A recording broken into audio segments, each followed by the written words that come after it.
Hey guys, it's Smokey Dude here with Misaki, and welcome back to Fate Stay Night. Before we start, I got an important announcement for the Twitch viewers. Twitch recently updated their terms of service that now bans simulcasting to YouTube. I'm going to do it anyway because I don't think they have a means to track a channel as small as mine. I'm really not worried about that. But in the unlikely event that I do get in trouble for it, I will have to stop streaming on Twitch, so if you like my streams, I would please consider subscribing to my YouTube channels. My main channel is where I do all the Fate-related stuff, and pretty much everything else is on the second channel. Alright. So, last time, Shiro actually lost Saber. He got taken in by that shadow, and he even lost his command spell, so he is no longer a master. But he still hasn't given up fighting yet. So, Shinji took Sakura. I think he's waiting at the school, and now Rin and Hiro are going to try and fight him. I nod and start running.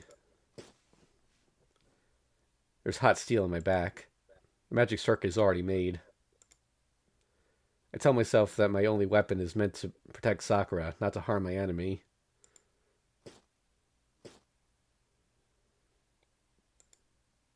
They actually made a unique art for this. Like how he just has like a butter knife? Yeah. Maybe a steak knife, but it's not like a weapon. I stop. On the third floor hallway is our black servant and Shinji holding a knife at Sakura. You. My mind explodes. My feet start to move again. Then the black servant blocks my way. Stop. My master will harm her if you take another step. I slide to an abrupt halt. My mouth hurts. I'm gritting my teeth so hard that they're screaming. Shinji! Yo, just like I thought, you came over here. I knew you would come alone if I told you to. Get a little echo from you, Misaki. My cool brain boils up once again. My head shakes so much that I almost forget about the servant in front of me. What is that? Why is he doing such a thing? Sakura is Shinji's sister. An older brother should protect his younger sister. Family members should help each other and laugh together. So why doesn't he understand? Something I couldn't protect. Why can't he understand how Sakura must feel to have her own brother holding a knife to her? Are you serious, Shinji? Of course. I'm using the last trump card because I'm serious. Or are you stupid even at times like this? Before I know it, I'm running. I can't stop until I get Sakura away from me. But she's in my way. Ryder is blocking my way, protecting Shinji. I do not understand. Why did you come here? In coming here, you show that you're willing to obey my master. If you plan to fight, you should not have come alone. Ryder's right. I have to calm down. Since I obeyed Shinji, I have to think only about saving Sakura and not defeating Shinji. Phew. I take a deep breath and pull myself together. Shinji is enjoying my dismay with Sakura in his arms. Sakura hasn't raised her head since I arrived. She's not unconscious. She's standing there, unassisted. Also, she seems to have an earring. Oh yeah, she does.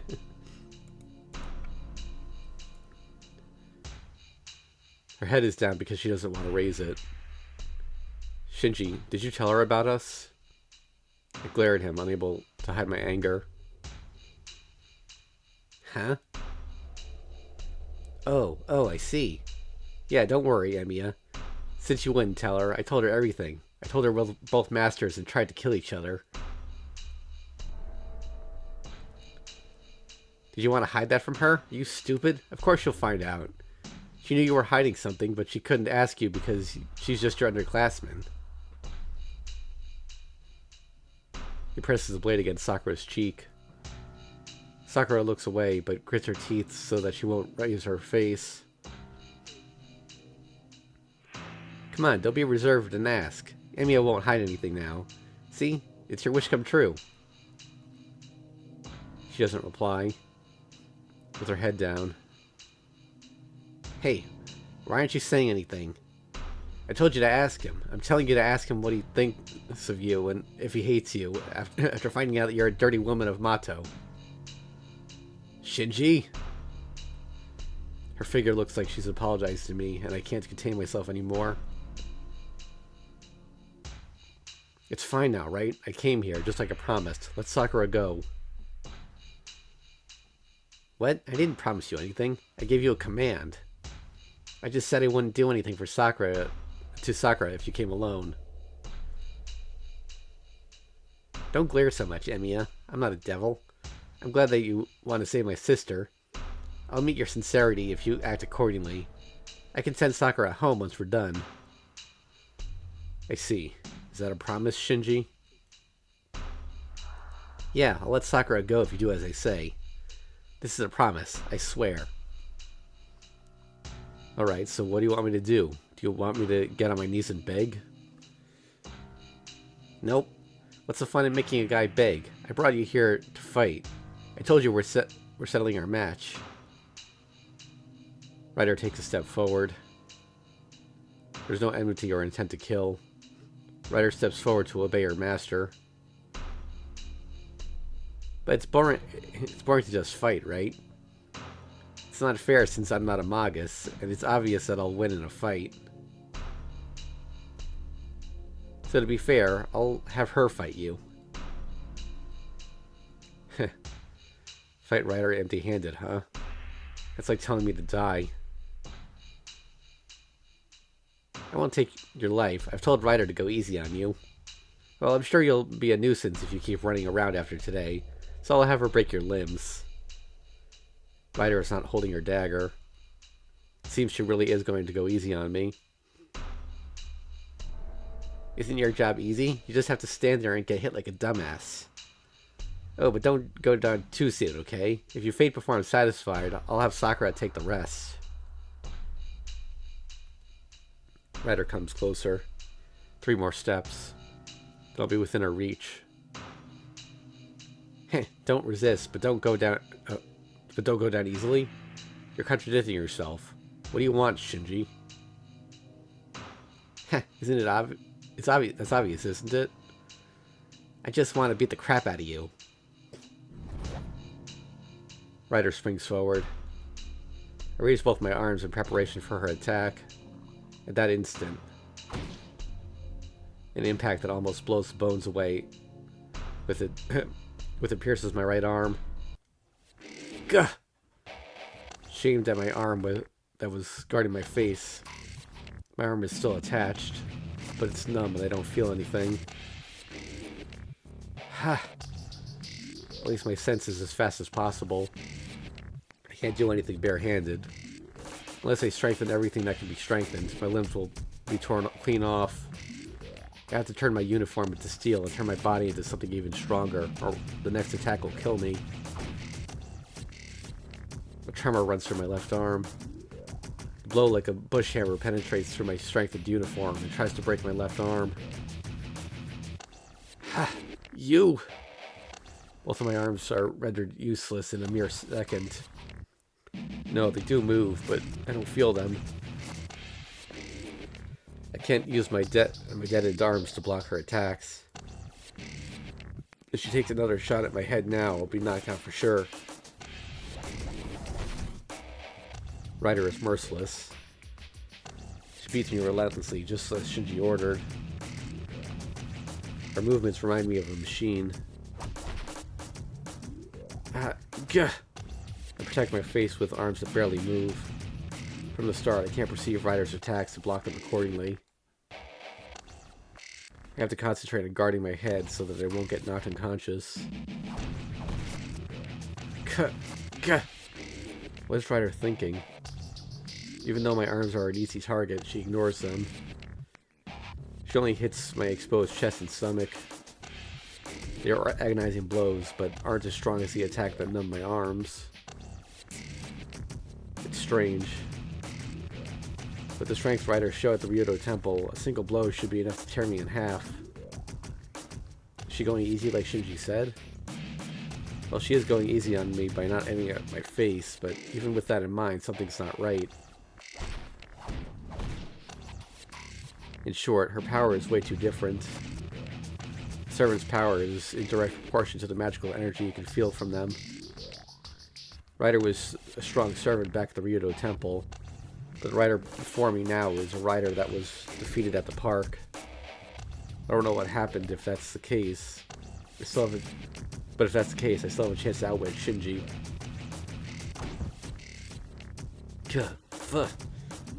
I fall forward. Seemingly tired of using me like a punching bag, she steps forward and drives her fist into my stomach. It's like a stake gouging into my abdomen.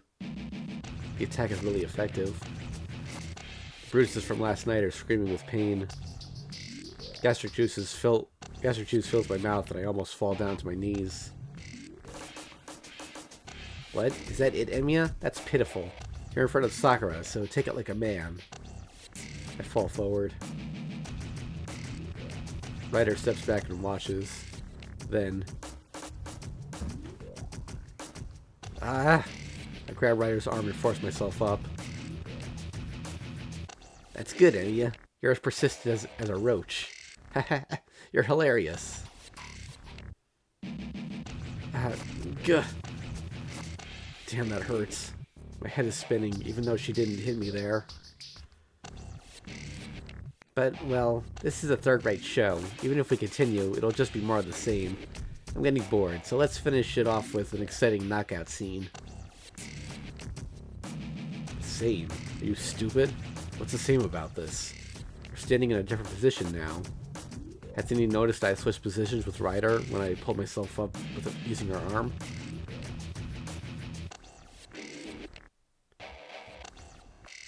There are about 5 more meters. Your patience has worn out. What? I raise my head. What did Ryder just say? Enough resting. Start the second round, Emiya. Ryder shakes off my hand. The black servant resumes her attacks with the artificiality of a machine. I'm being pushed back. To avoid finishing me off, Ryder's attacks stay clear of my vital areas. My body is numb. I'm bruised everywhere I got hit, and I don't feel pain anymore. It's because the pain from within is worse than her attacks. Ryder's attacked me to destroy my body. Prepare yourself.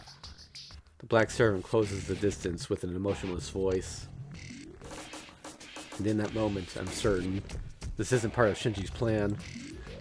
Ryder's decision not to go for my head, and that I can still move my body. It's not because Shinji ordered her to go easy on me, but... Alright, you don't have to hold back... Alright, you don't have to hold back anymore. Kill him, Ryder. Son, stop! Ryder's hair flutters as she steps in and hits me in the chest with her most powerful strike yet. Gah! I can't breathe. I don't feel the ground anymore. Her attack almost blows me unconscious even though I knew it was coming. I think we got that problem again where you're not picking up on the mic for a second, Misaki. I? I hear a scream and a delighted laugh as I fly through the air. Sakura's voice is close. I fall. Under normal circumstances, I would have hit the floor and died. The impact of the fall doesn't matter. It's an attack strong enough to blow a human away. It wouldn't be surprising if the strike blew a hole in my chest. But I'm alive. Anyone can jump back if the timing is set so perfectly. That attack wasn't meant to kill me. She kept me conscious and mobile, not because of Shinji's order, but of her own free will.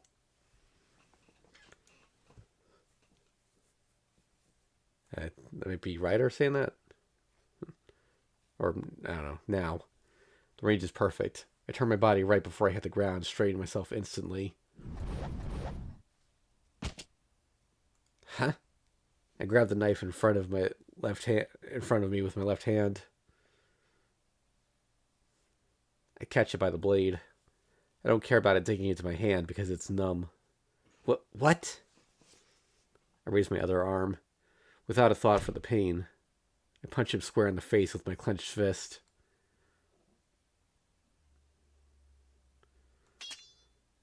I throw away the knife. Trying not to look at the blood, I run to where Sakura is sitting. Sakura! Senpai. Sakura doesn't raise her head to look at me. She's trying to avoid talking to me. I don't know if it's because of Shinji or because of all those things that I've hidden from her. All I can tell is that Sakura's body is hotter than this morning. It's fine. Let's talk later. We'll go home for now and...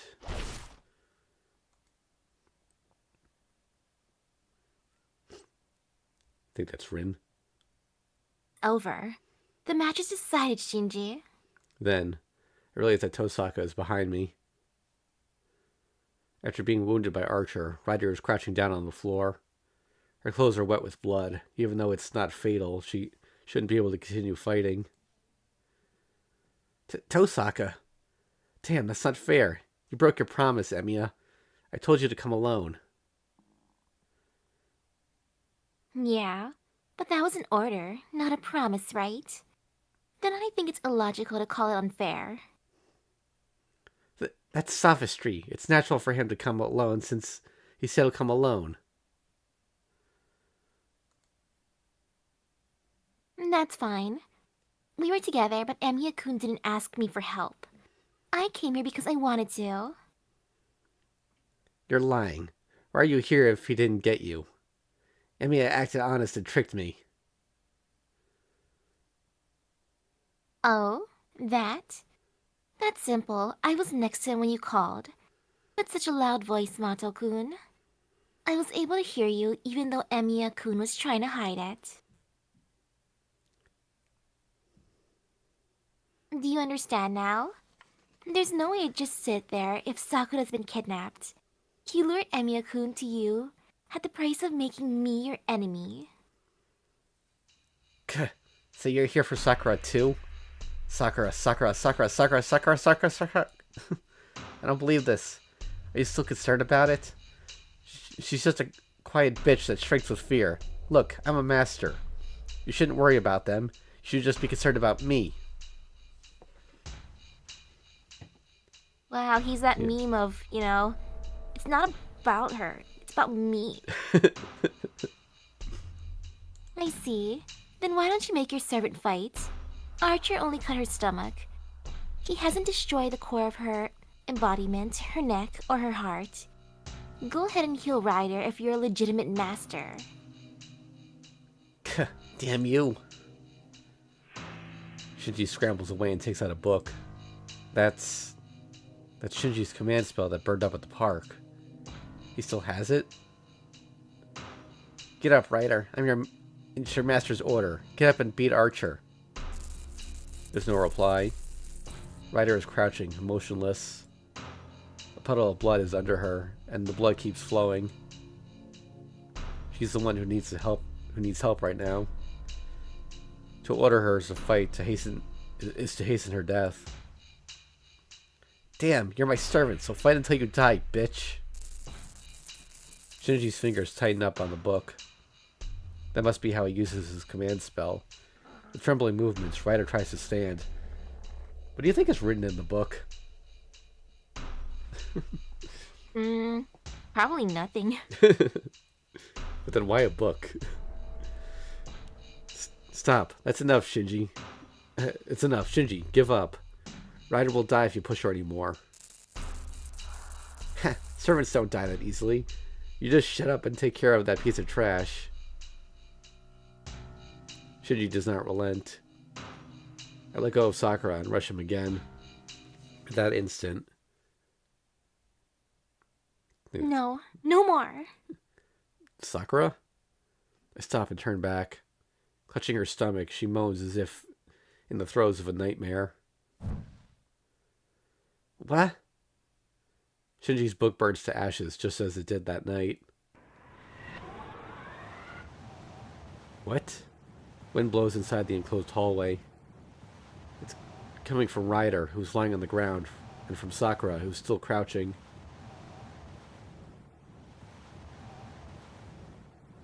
No way. This is Ryder? Tosaka stands ready while Archer silently watches the enemy that stood up. Ryder is completely healed. The power flowing from her body is just like what she was at the Ryudo Temple. Then, her figure disappears. Ryder suddenly disappears from my vision. Get down, Emiya-kun. The moment I duck, longing hair flutters right above me. Long hair.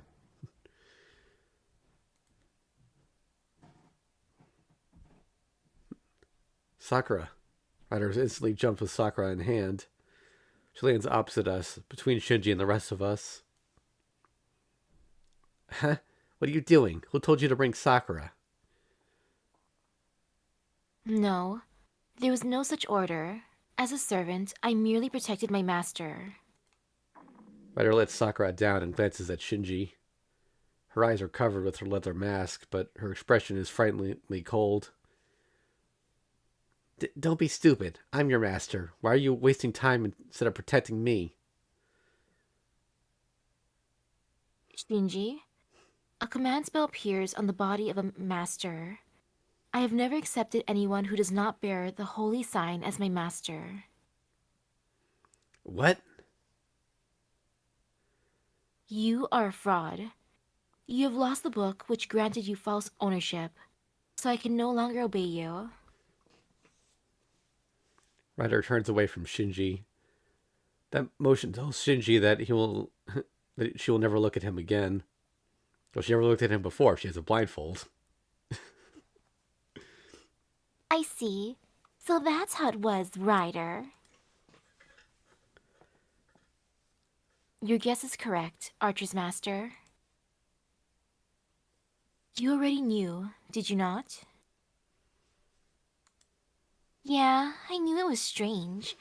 There's no way one of the Matos would be chosen as a master. Their bloodline has grown thin, so no magi should be born to them. So it shouldn't be possible for Shinji, one of the Mato family, to become a master. But Ryder was summoned, and the person from the Mato household was chosen as a master. Yes, I thought Mato Zoken summoned you, and I trusted you to Shinji. But it's actually much more simple. Zoken doesn't need to do anything, because the most appropriate person in the Mato household to be a master is... Tosaka isn't looking at Ryder. She's only looking at... the legitimate successor of Mato. This generation's magus of the Mato line, it's you, Sakura. For anyone who's not seen Fate Zero, this was a pretty big twist. Because they actually did a pretty good job of not giving away that she could use magic, I think. At least, in hindsight, there's a lot of hints, but you might not pick up on them the first time through. She's looking straight at Sakura. Huh?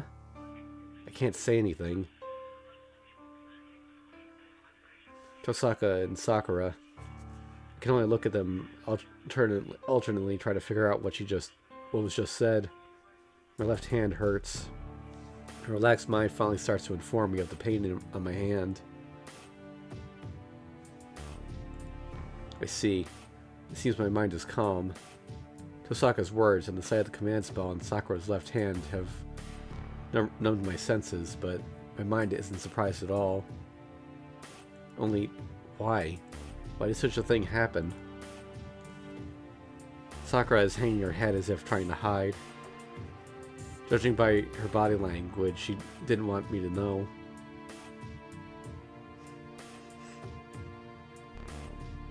Transfer of command spell. A command spell ordering her to obey Mato Shinji, huh? Ryder became Shinji's servant with that, and you lost your right as a master at the same time, becoming an ordinary magus.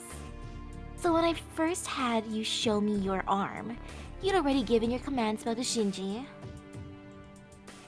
Sakura doesn't answer and bites her lips.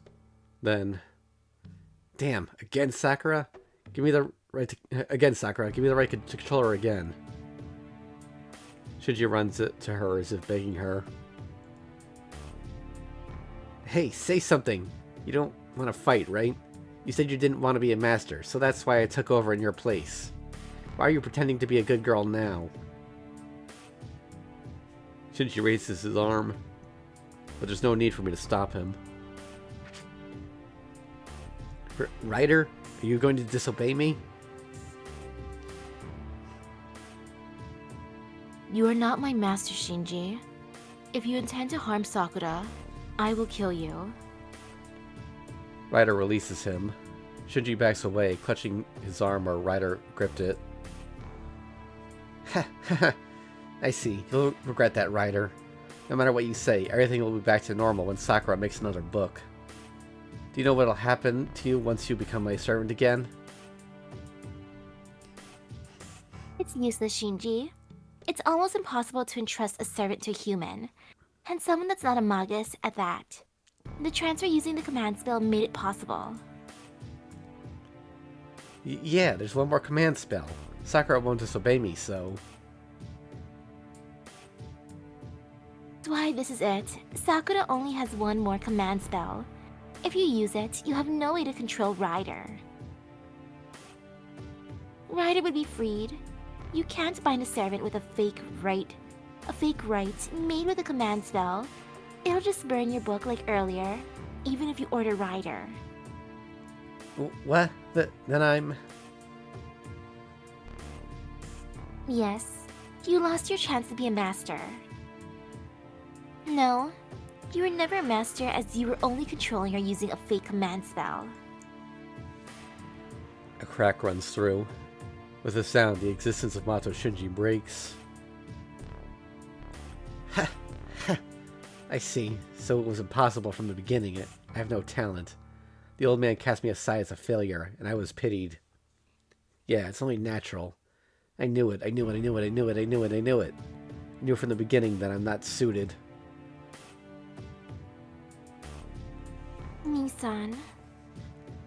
No, don't worry about it, Sakura. This was just a farce. I knew that I had no talent. You're the family's heir. There was no need for me to butt in. Nisan. Yeah, I know, I know. So, Sakura, you continue. Huh? I'm telling you to beat them in my place. Look, Emi and Tosaka are enemies. You're the successor of Mato, so act like one. Shinji, haven't you heard a thing that I've said? Sakura won't fight, and you have no right. We won't attack you since you don't have Ryo anymore. Just stay in hiding until the Holy Grail War ends. I'm not asking you. Come on, Sakura, I'm telling you. You're going to obey me like always, right? There's no reply. Sakura clenches her fist, turns her back to Shinji. I don't want to. Let's stop this, Nisan. And clearly refuses his order. Sakura, what did you just say? I don't want to. You broke your promise. You said you wouldn't kill Senpai, but you broke your promise. A promise. So... Sakura doesn't turn to look at Shinji.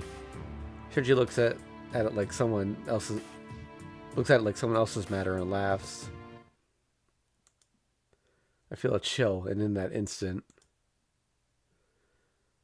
Alright, then you can die. I hear the sound of glass breaking. Ah. Sakura falls. Her knees lose strength and she falls to the ground. Bye, Sakura. If you're going to hold a grudge, don't hold it at me, but hold it at the old man for making your body like that. Well, you were going to end up like that anyway.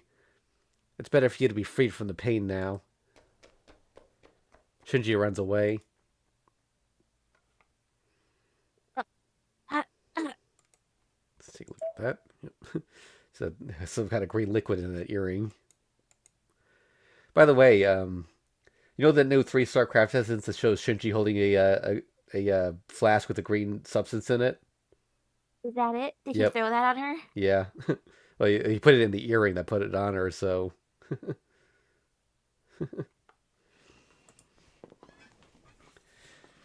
Sakura tears at her chest. Her earring breaks and chemical-like liquid is pouring out of it. No, no. She goes into convulsions. No, it's worse. Sakura is shaking so bad that it seems like she's going to crumble like a building in an earthquake.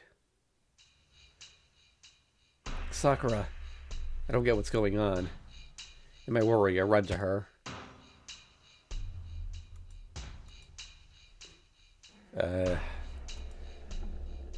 Okay. Fool. Don't you understand what's going on? Someone stops me. I don't know when he got here, but Archer is grabbing my shoulder. Get away from her here. You will not be able to restore her if you feed her without care. Archer pushes me back and says something strange. Feed her? What do you mean? Question dies in my throat. The hallway tints red. The air becomes a mist, moistening our skin, and every wall starts to sweat like honey. Ow, gah. My chest is burning. This air, this red world is a different world made by magic. This must be a boundary field that melts everything within its framework on this premise. Tosaka, this is... I can't breathe. No, the mist clogs my throat and burns me from the inside when I breathe. It's the boundary field Shinji set up here. Much stronger now that Sakura is Rider's master. What? I look. On the other side of the hallway is Sakura, clawing at her chest in agony. And Ryder, who is confronting Archer to protect Sakura. Move aside, Ryder. Your master is running wild. She'll be addicted to it unless she is stopped before she gets a taste of another's magical energy. I refuse. My role is to protect my master. I cannot let you through as long as you're trying to kill Sakura. Oh, so you will stand there and let your master die? Your master is using up magical energy at a high rate. Do you understand that she will certainly die if you leave her alone? No. She can avoid death if she takes in more magical energy than she loses. Fortunately, there are 2 magi here. Shinji escaped, but they cannot escape now. I shall take your master before Sakura is consumed. So your character doesn't change even with a new master, huh? It seems you value yourself over other people's lives. And that goes for you too. You were trying to protect your master by ignoring mine. I see. Then there's no need for either one of us to hold back. Archer charges. Without heat for the corrosive boundary field, he rushes at where Sakura still crouches on the ground.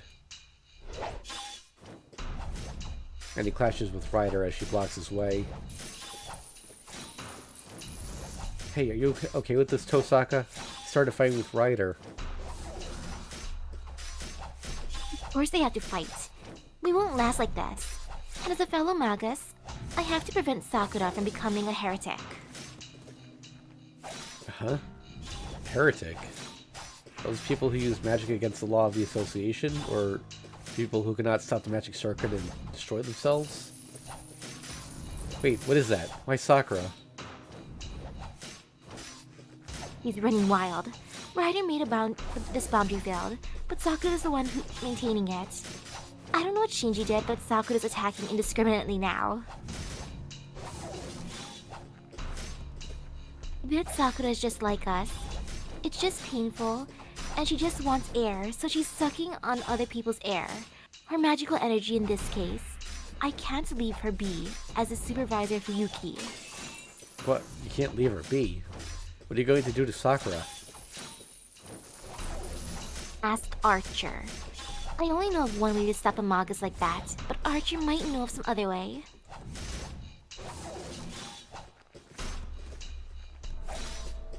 Well, we have to do something about Ryder before that anyway. From what I can see, Archer is the stronger of the two, but it seems his output is down. Output is down. I look back at the hallway. Archer is overwhelming, even in my eyes.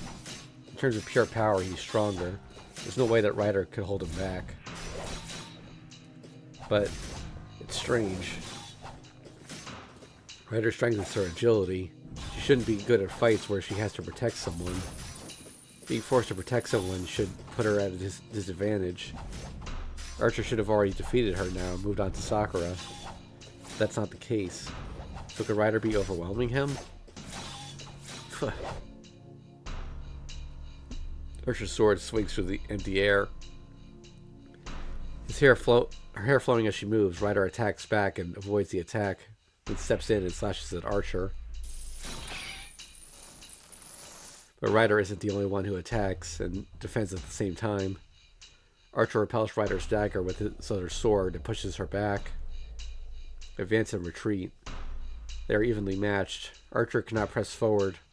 Ryder cannot force him back. And they consequently clash swords without any progress. The impatient one is Archer. Though his enemy is weaker than him, he cannot repel her, and the boundary field is slowly taking his energy. And to add, Sakura and I are at our limit. Tosaka and I are at our limits. Just stopping our breath is painful, so being in the hallway stabs at our minds. At this pace, we'll fall before Archer defeats Ryder. Damn. Archer clucks his tongue in annoyance. There. I understand your power. I am sorry, but you cannot defeat me. Ryder stops and makes an announcement in a regretful voice. What? I said you cannot beat me. You're not using your noble phantasm. I do not know if your master has forbidden you from doing so, or if you are concerned for Sakura's safety. Regardless, if you will not use it, this is it. You cannot defeat me. Planting her feet, her only weapon, Ryder confronts Archer. She looks so defenseless that the match could be decided if Archer attacked her now. I'm not worried for your master. I just think that there's no need. And you cannot use your noble phantasm either. Mato Shinji was your master until just now, so you did not have enough magical energy stocked up to use it.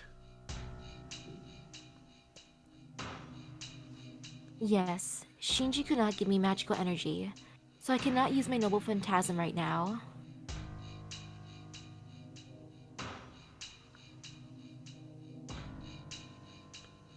That's right. There's no need to waste my magical energy against an opponent who will not use it. I will slash you with my next attack. Oh, wait, Proceed and slash that girl, and everything will end. That might have been Archer's line. Whoops.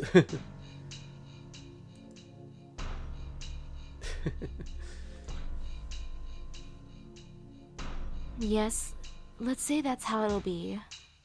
It'll be easier for me to kill you if that is the case. Ryder answers calmly. What does she intend to do?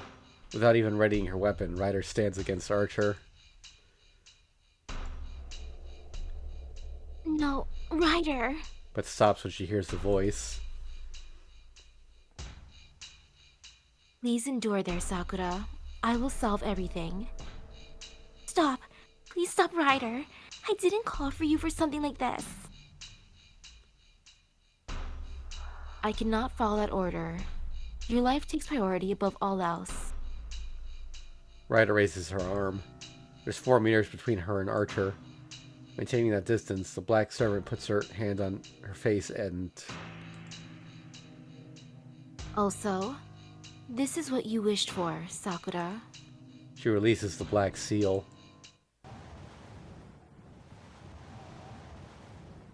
Everything solidifies that instant.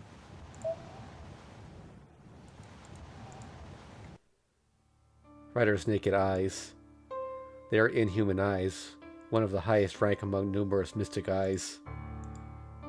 Gray eyes. They look like crystals, and they are too abnormal to be called eyeballs. Corneas do not take in light. Pupil sees the world through a square. The iris is solidified, not allowing the eyes to close. The millions of cells that make up the retina are composed of ether. Are they art that the gods admired, or are they nature that the gods cursed?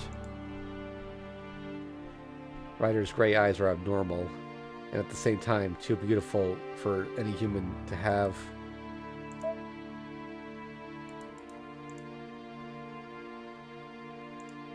Archer is frozen in place. It must be because he saw her eyes from such a close range. His eyes are frozen even if he wants to close them, and his arms are frozen even if he wants to cover his eyes. He tries to charge forward and slash at Rider, but his legs are already petrified up to his knees.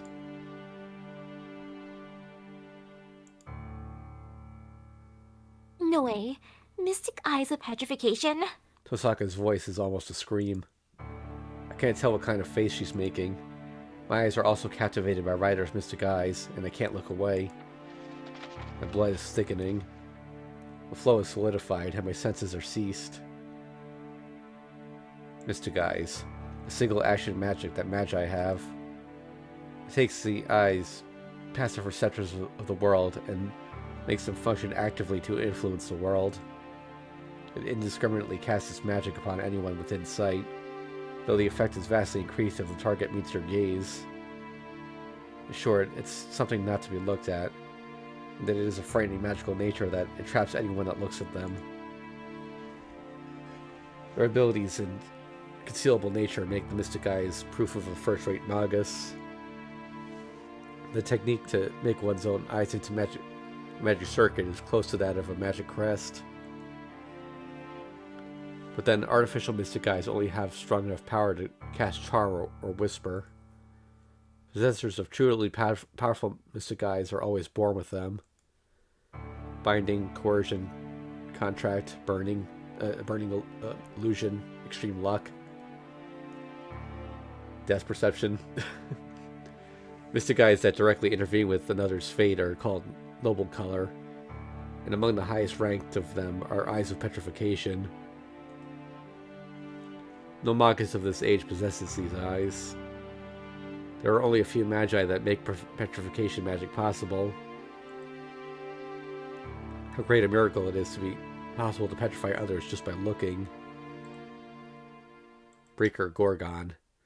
It is the curse of the gods sealed by the powers of shrines. It said that such evil eyes were only possessed by evil beasts and spirits in the age of the gods. The magical noble phantasm that could petrify people with its glance, the symbol of the heroic spirit Medusa. Get away, Ren. The real attack is coming. By the way, up until this point, I genuinely had no idea who Rider was. And I guess I should have figured it out, just... It didn't click with me that the Pegasus meant she had to be Greek, and she had a blindfold on for a reason. Like, the Pegasus throws everything off. Yeah.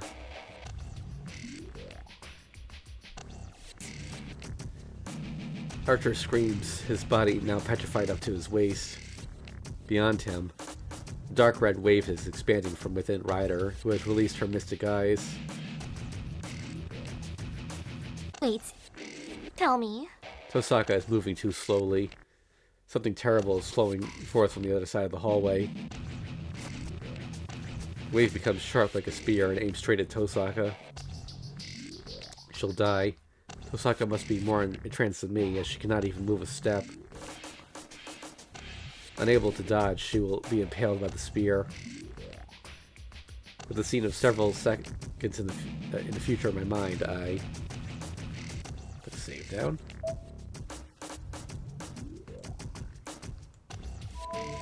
Check the flowchart.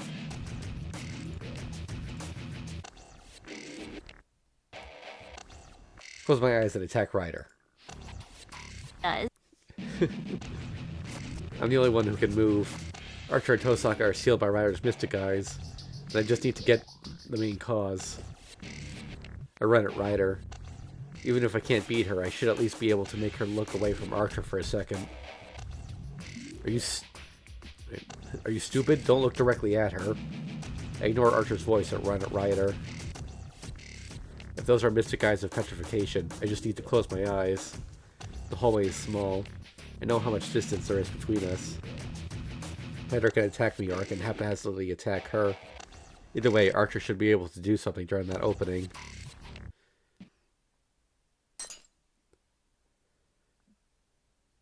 But my legs freeze.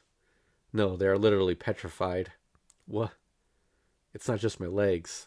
The petrification does not stop and reaches my waist, hardens my chest, destroys my arms, and locks up my closed eyes forever.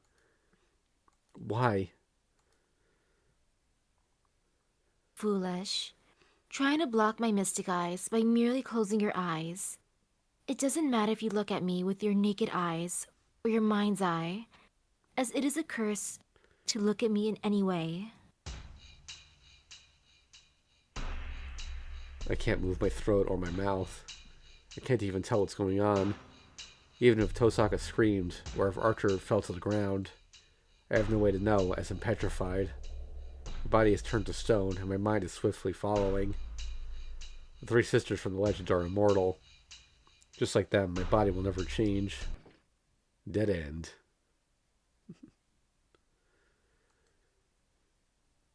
Oh, I didn't realize they actually mentioned her sisters here.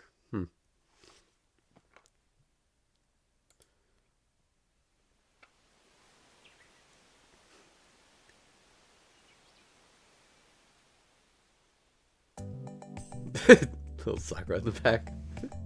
Oh, she's adorable. It's a tiger dojo, but isn't it a bit strange this time? Also, it's not true. It's a normal, peaceful, and fun tiger dojo. I feel murder's intent again. No, this isn't just my imagination. I think something bad is glaring at me. Well, this dead end is your usual abrupt death. Once you see Ryder's eyes, you can't get away from her mystic eyes. It's smarter to go into defensive rather than trying to attack. Wait, hold on. Something's weird. There's someone behind me, but I'm too scared to turn around and look. But Shido sure does die in bizarre ways.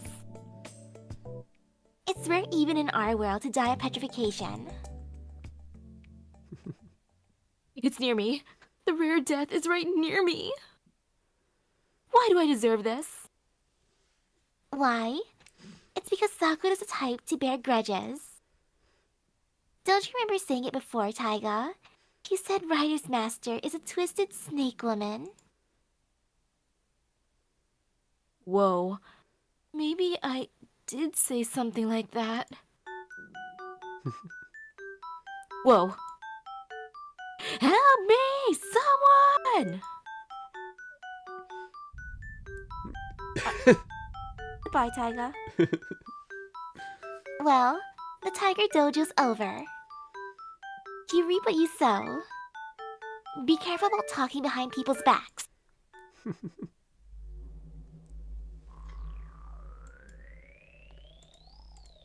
And then Taiga got her dead end. Yeah. Okay, so... both the other options are the correct ones, but pulling Tosaka's hand gives us a red point and a Sakura point.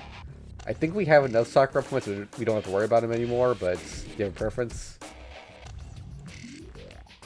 You know, the more the merrier, right? Yeah. Alright, pull Tosaka's hand. There's no time to think. I can still move my legs and arms. And I just need to move forward and pull Tosaka. Tosaka. What?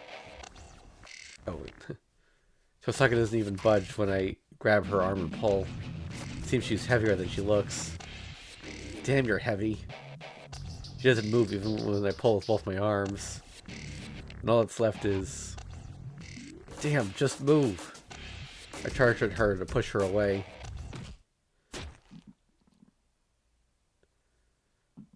Ow.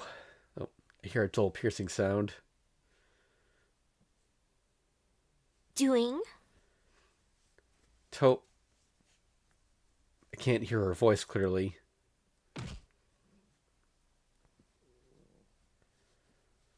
My body is burning. Everything is hazy as though I have a high fever. Bye? Familiar voice from a distance. My sense of reality is fading. My mind whites out and my left arm bleeds red, mixing like paint. Yeah, it's Sakura. I see Sakura staring at me as I fall to the floor.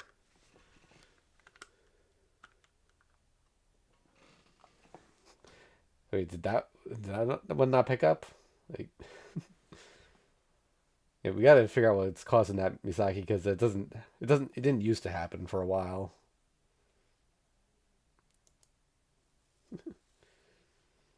She falls to the ground like a puppet with its strings cut.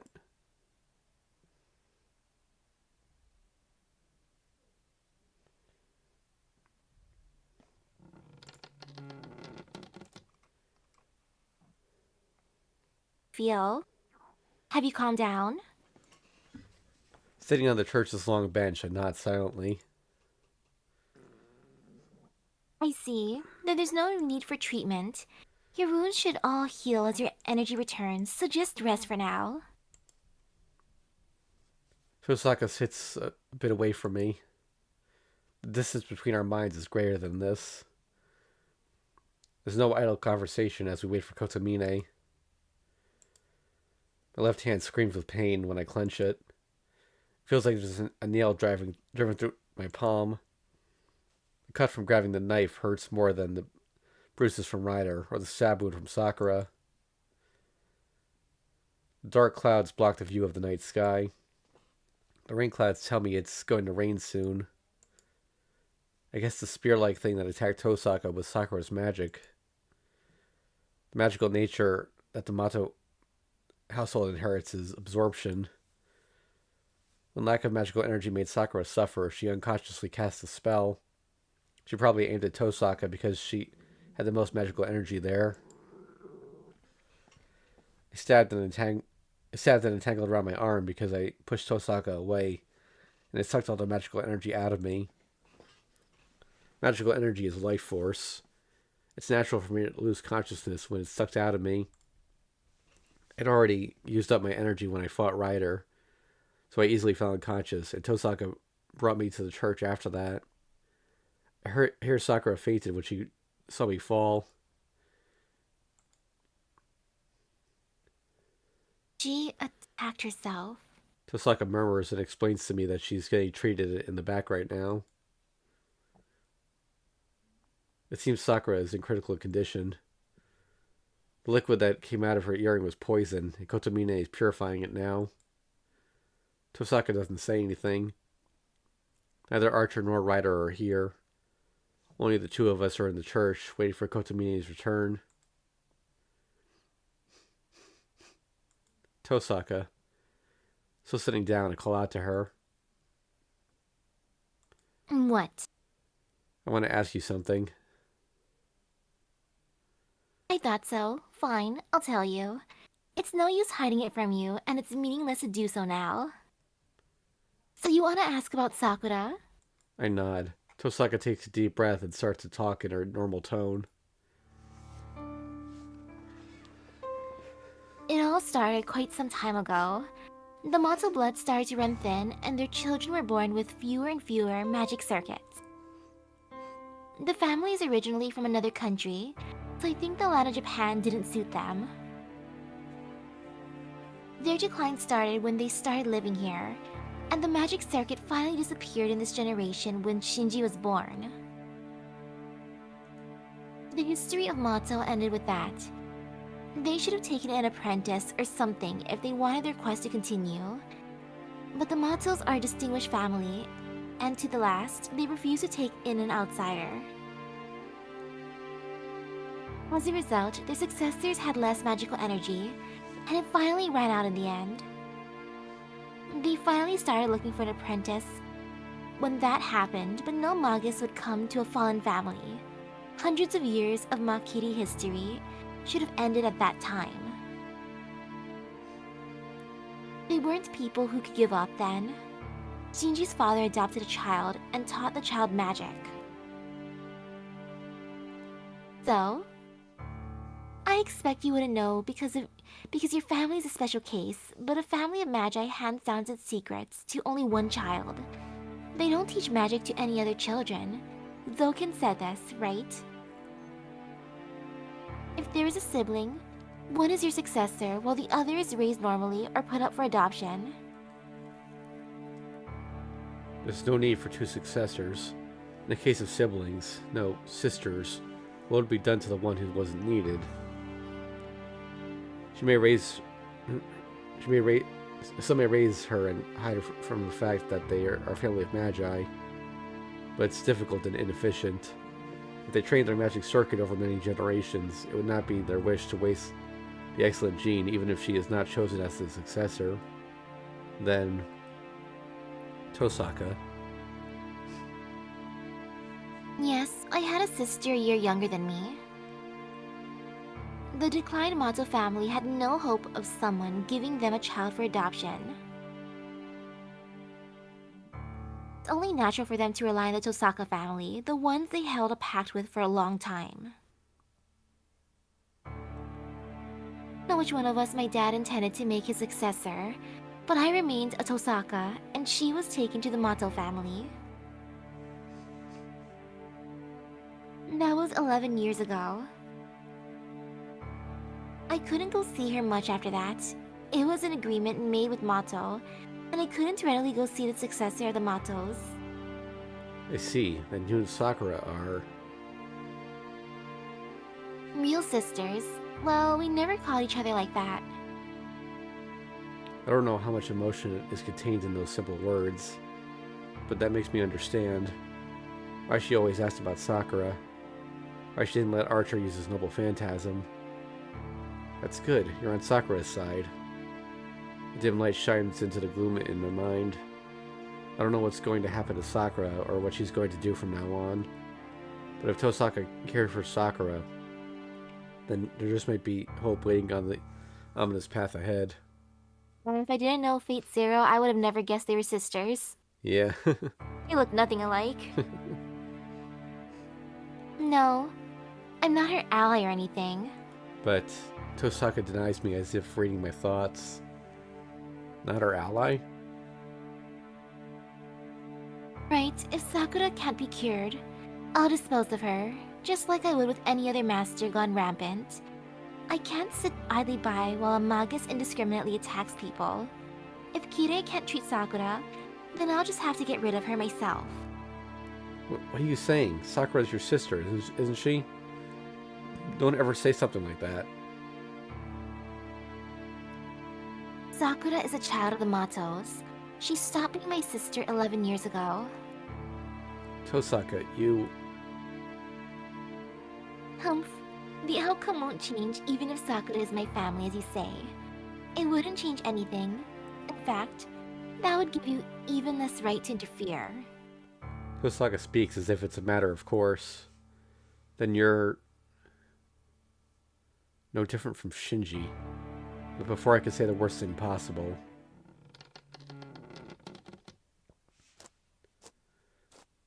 What are you doing? The operation is complete, but she is still in critical condition. If you want to make a commotion, go do it outside. Kotomina Kirei emerges from the back of the church.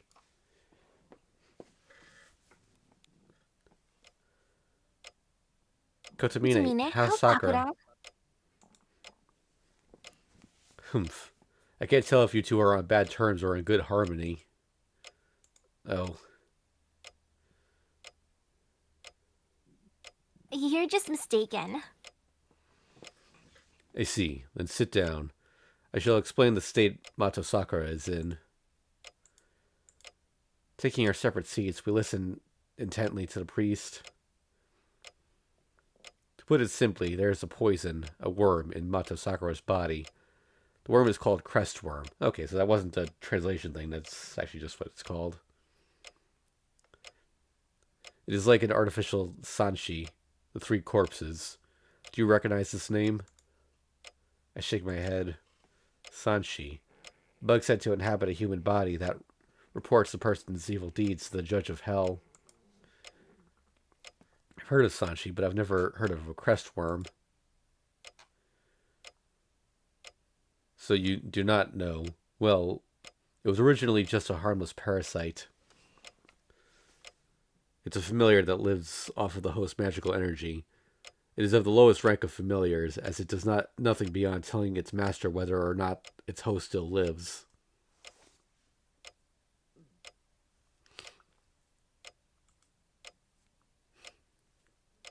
Yeah, that's written, I think.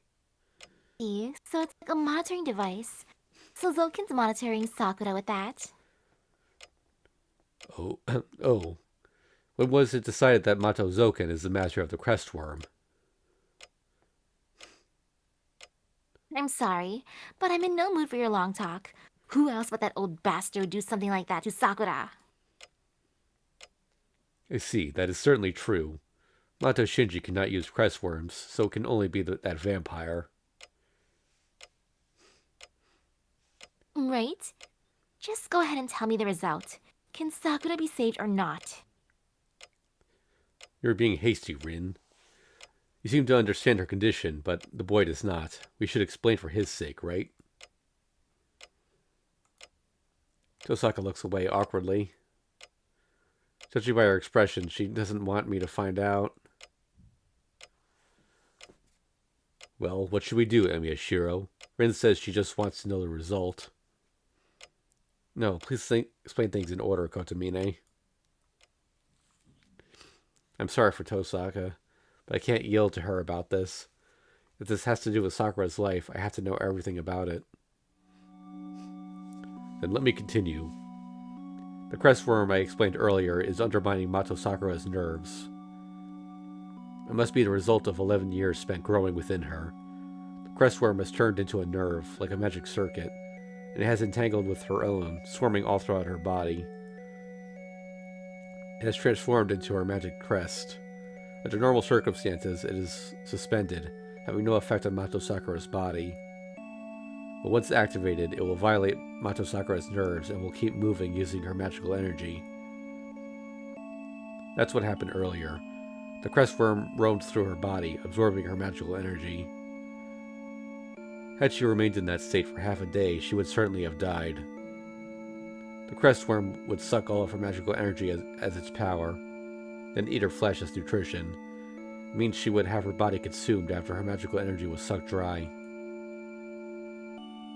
If you have a magic crest, you should well know how painful it is. Even the faintest trace of a foreign substance puts a human body through discomfort, and even be life-threatening. Having another creature entwining its nerves with your own, moving within you, would easily be enough to kill you. In that regard, I'm surprised Mato Sakura was conscious until just now. I do not know if Mato Sakura has a strong will, or if she is just used to the crestworm's activation. We'll need to ask her if we want her this answered. I hear a sound. It's the sound of my teeth grinding. If you have a magic crest, you should know how painful it is. I couldn't possibly know. I cover myself in sweat just to insert one magic circuit into my body. Sakura has it several times worse. I couldn't even guess her at her pain.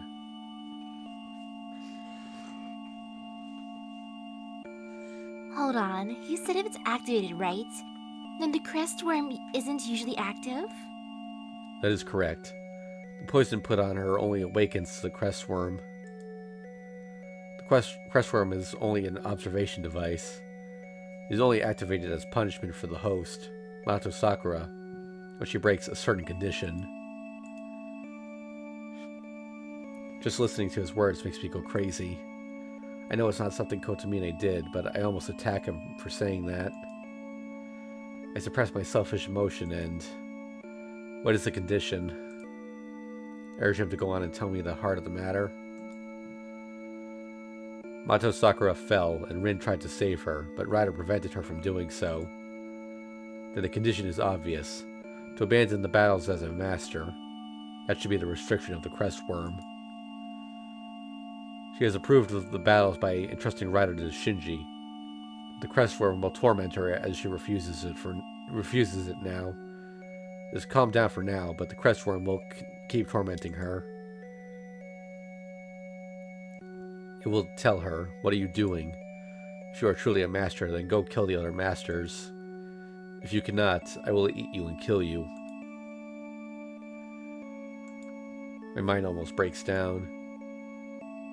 Just hearing about it makes sparks flash in my vision. More than anything, I want to kill that old man.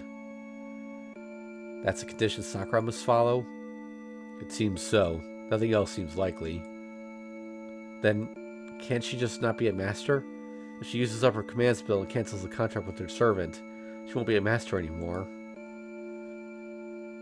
I would not recommend that. I told you that the condition of the Crestworm's activation is to abandon her duty as a master. If she cancels her contract with Ryder, the Crestworm will consume her for sure.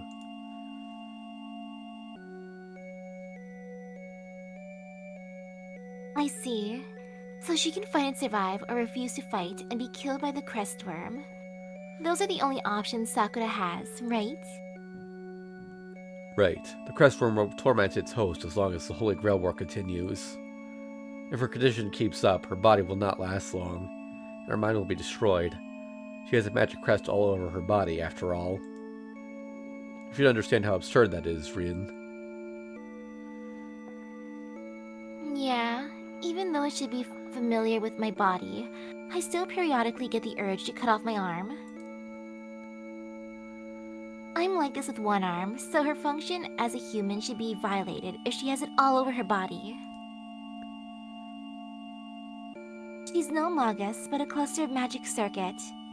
The human mind should be overwritten by the wave of magical energy. What? Then Sakura is... She's in danger if her condition keeps up. I don't know how many more days she can last, but the Crestworm will spread further with each successive day. She will die if we cannot remove it before it infects her whole body, but her body will not last that long in any case.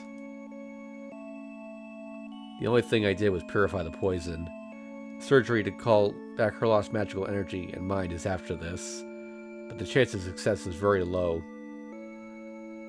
That is all. To sum up everything, Mato Sakura cannot be saved. Are you satisfied now, Emiya Shiro? There's no way I'm satisfied. Sakura can't be saved? That's ridiculous. She was doing so well until yesterday, so why are things like this now? What about removing it? Can't you extract the Crestworm? If you know it's there, you should be able to take it out, right? Extraction will be difficult. The Crestworm has already integrated itself into her magic circuits. Even the one who implanted it wouldn't be able to extract it now. Yes, if you wanted to extract it, you would have to rely on a miracle, or the Holy Grail. Holy Grail. So that's where it ends up, huh? Sakura's only choice is to keep fighting as a master. And the power of the Holy Grail is the only thing that can save her? I understand the situation now, Kirei. Let me thank you. Oh, whoops. Oh. She vows not showing much gratitude and confronts the priest. But isn't this too sudden? The Crestworms wasn't implanted in her yesterday. So why did she suddenly reach her limit? Why do you ask that now? Mato Sakura's body was tampered with many years ago. The changes were so extensive that even her hair and eye colors no longer reflect her heritage. That did not start recently. That's a retcon for Phase Zero, because her hair was purple before she got adopted, right? Yeah, it was always purple. Yeah. Well, it seems it was never intended to kill her, as it's doing now. It seems Mato Zoken did not intend to use Mato Sakura in this war. She's not adjusted to fighting. I'd assume she was treated that way because unexpected conditions were met. Unexpected conditions, huh?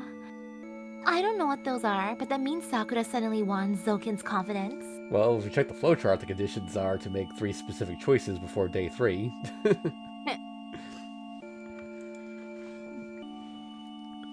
Probably. I would assume some change occurred within her that Zokin did not expect. That is only one factor. There are other reasons for her drastic change. She is now constantly using magical energy to maintain her servant. If she cannot spare any for her crest worm, what will the starving worm do? I see. Regardless of the conditions, it'll drain her body to acquire the magical energy it's not getting. But she wouldn't lose magical energy if she doesn't use Rider, so... Yes, she should be able to live as before, for a while. But I don't think the old man will let Mato Sakura do as she wishes. Right. He wouldn't plant a creature like that in her otherwise.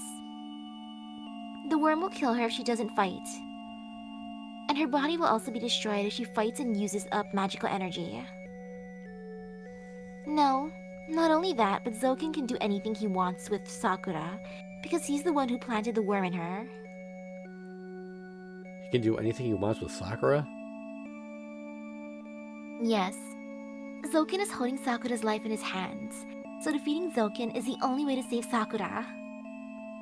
But Emiya-kun, you have to defeat Sakura before you can defeat Zokin. She's his puppet. I'm sure he would use her as his shield if you corner him. Exactly. Mato Sakura is a convenient tool for Zoken. He will control Mato Sakura as he instigated Mato Shinji. In fact, she is superior as a master. She is urged on by her worm, and she will run even wilder than Mato Shinji, just like Zoken wants. But I will be a bit irritated if everything goes his way. I will perform the surgery on Mato Sakura. I purified her poison and anesthetized her. The healing and extraction of the crest worm will be performed next. Huh? Hey, Kirei. It is hopeless, but I will do my best. I cannot simply allow Mato Sakura to die. What sort of priest would I be if all I could do was rely on the Holy Grail? Tosaka's surprise is natural. His words are surprising even to me, and I've only known him for a short while. This isn't a guess, but a conviction. Kotomine is seriously trying to save Sakura. It might just be because he's a priest, but this is too much even for that. What's going on? This is the first time I've seen you support someone like this. It's not just a whim. It is simply too wasteful to let her die. Well, I suppose it is better for the two of you to have another master eliminated. The priest's response is plain. Tosaka glares at the priest. Leave her to you. I'm going to come back when the surgery should be over. And leaves the church with those words. Man, if only they had medicine for that crestworm, like, ringworm medicine for animals. Tosaka leaves and the church regains its silence. The priest silently sees Tosaka off, and I can't even stand up because I can't think of anything. What are you doing? You are of no use to me here. I want no distractions. Go kill some time until the surgery ends. I won't bother you. I trust you when it comes to surgeries. You helped that woman before, too. Huh. The scale of this surgery is much greater than before. Mato Sakura stopped herself by shooting herself. She's suffering from auto-intoxication, probably because she harmed you. To put it simply, she killed her own mind to stop herself, since she was controlled by Zoken. The procedure I'm about to perform is like starting a heart that has stopped. Well, the crestworm has kept her body alive. If all I have to do is recover her mind, it should succeed. but your presence here is a liability. If you come barging in when you hear her scream, I will certainly fail. In any case, you bear no responsibility for her sufferings. You and Mato Sakura are strangers now. Strangers? I'm telling you not to have any sympathy for her. There's nothing you can do. Leave, like Rin has done. Why? Can't I pray for her sake here if I can't do anything? That is a crime. You have no right to share her pain. Do you not understand? I'm telling you that the surgery will fail if you are here. You are only a harmful enemy to Sakura right now. What? I can't finish my sentence. His words are heavy, and they're pointing out the crimes I didn't know I had committed. Mato Sakura feels some kind of guilt towards you. If you are near her, she may refuse to wake up. Guilt towards me? Yes, it is more like repentance than guilt. She's a victim of sexual abuse. It is easy to imagine the kind of training Mato Zoken imposed on her. To state the fact, Mato Sakura is not a pure virgin, but a woman who knows men. I'm not surprised. I know this feeling. It's just like when I found out Sakura was a master. I silently accepted the truth when I saw the command spell in her hand. The girl tried to hide the fact from you, but always sought salvation. I don't know how long the abuse called her inheritance of magic lasted. But what do you honestly think you can do when you stood by her side, completely oblivious for all that time? That's what I mean by you not having the right to pray here. But if you still care for Mato Sakura, leave. That's all you can do for now. I get up. It's not that he's talked me into it. It's just that what he's saying is correct. I shouldn't be here if I really care for Sakura. I shouldn't be allowed to care for Sakura when I can't think at all. I turn my back to the priest and head for the door. Oops. No, stop that. Stop that. Okay. Oh, I do not think I even need to mention this, but I don't have the composure to turn around. I stop, still facing the exit. That incident you mentioned earlier, a woman was attacked when Mato Shinji still controlled Rider. She was saved thanks to you, but she would have died under normal circumstances. I'm pissed. Somehow, I understand why he's bringing this up now. That's right. I need not mention who is at fault here. When servants attack people, the responsibility lies on the master. Are you saying Sakura is at fault? Of course not. I'm only talking about the responsibility. I'm not talking about good and evil. In reality, that woman is alive because of you. But if I made a wrong decision back then, Ryder would have killed that woman. That means... Yes, this is about the future. If Mato Sakura recovers, she will be the same in the end. The same thing is bound to happen again, even if she regains her consciousness. Which one will you protect then? We don't know when Sakura might do the same thing. I have nothing to say to him. I quickly make my way to the exit as if to run away from his words. Emiya Shiro, do you remember why you became a master? I grit my teeth and walk on. His words are an ultimatum. You said you would be a superhero. Then make your decision. Will you or will you not cast aside your own desires like Emiya Kiritsugu to protect your ideal and your belief?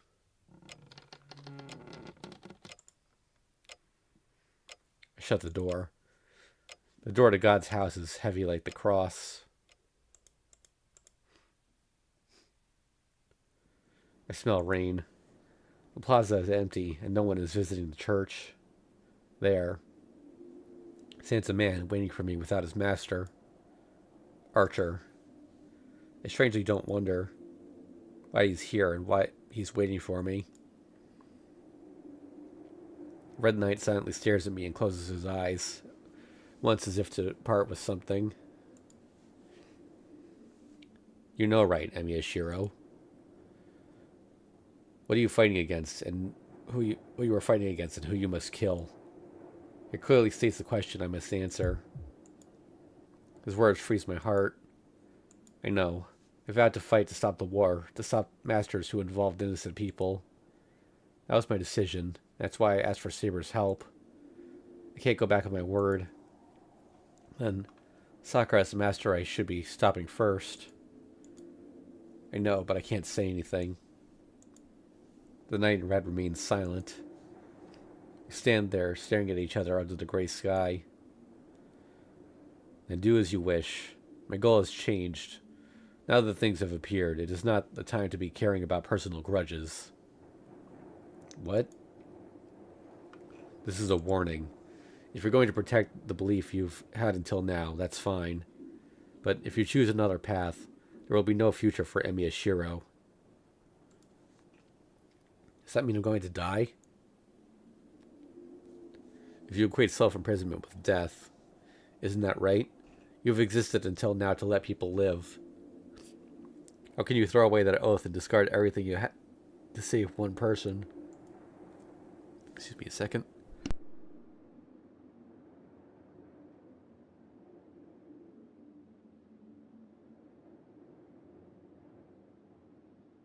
I like how Archer's just backing off. Now he's like, you know what? That's fine. This is Sakura's route. I'm not gonna get involved. Yeah. His declaring words contain no scorn. Archer's words contain determination and emptiness.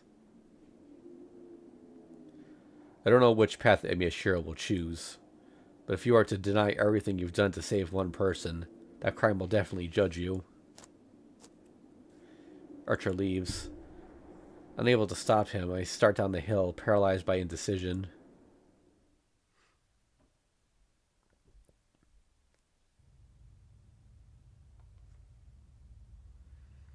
When I finally come back to myself, I'm sitting on a bench in the park. I don't feel like going home, and I can't wait at the church. This park is far away from both. It's been a few hours since I found out Sakura as a master. Its location suits an indecisive guy like me. An answer. I have to come up with an answer, but my brain is so messed up that I can't even come up with what I should be thinking about. She has suffered sexual abuse. It is easy to imagine what kind of training Mato Zoken imposed on her.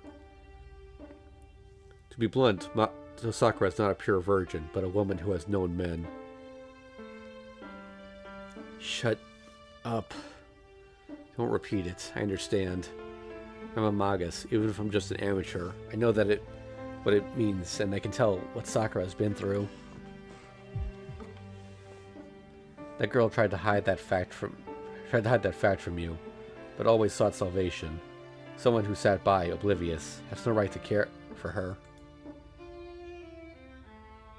Shut up, shut up, shut up. I know, you don't have to tell me such a thing. Why couldn't I notice it? One of my back teeth cracks. I grit my teeth too much today. It's a wonder it didn't break until now. Damn. I grind on the bare nerves. Pain assails my brain. But I can't even drown out the hatred in my brain.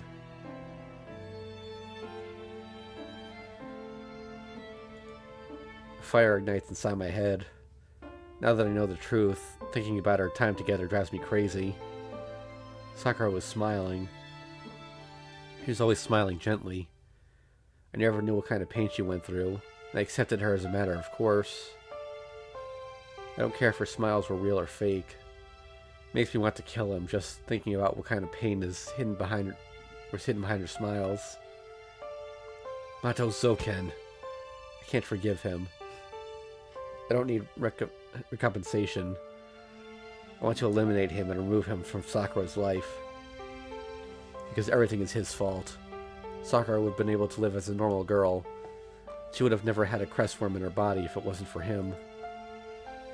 She wouldn't have become a master, and Shinji wouldn't have lost himself and Zoken didn't exist.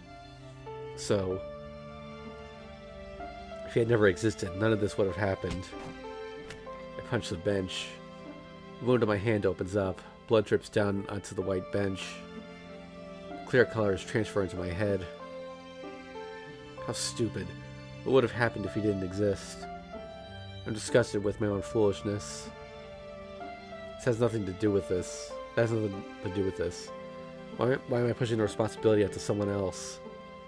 Why am I trying to make myself feel better? I won't deny that what Mato-Zoken has done to Sakura. Just thinking about it disgusts me. It makes me jealous, as if something important has been taken away. But it doesn't lessen my guilt. I'm the one who didn't notice. No matter what Zoken did, it's my fault for not noticing. No, it's not that I didn't notice. I just didn't try to notice. The night when I confronted Zoken. He said Sakura was unrelated, and I believed him. How stupid of me. Why did I believe his words? There's no way she'd be unrelated when she's of the Mato family. On the night I lost Saber, I realized Mato-Zoken is a monster who doesn't care about other people's lives. But that monster gave Rider to Shinji. There's no way he'd do nothing to Sakura. But I believed his words because they were convenient for me. I could have easily realized it.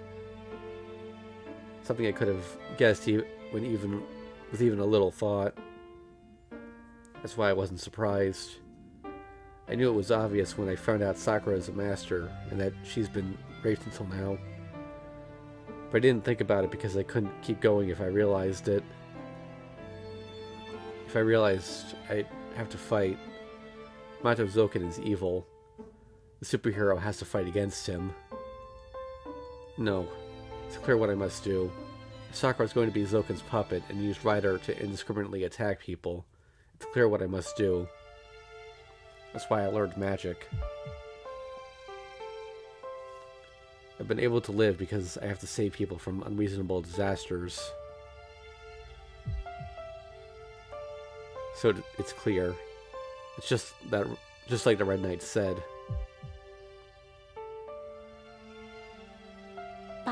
If I become a bad person... I don't want to hurt Sakura, and I feel sympathy. But there can be no exceptions. No matter how important it is to me, if it would create a disaster like that time.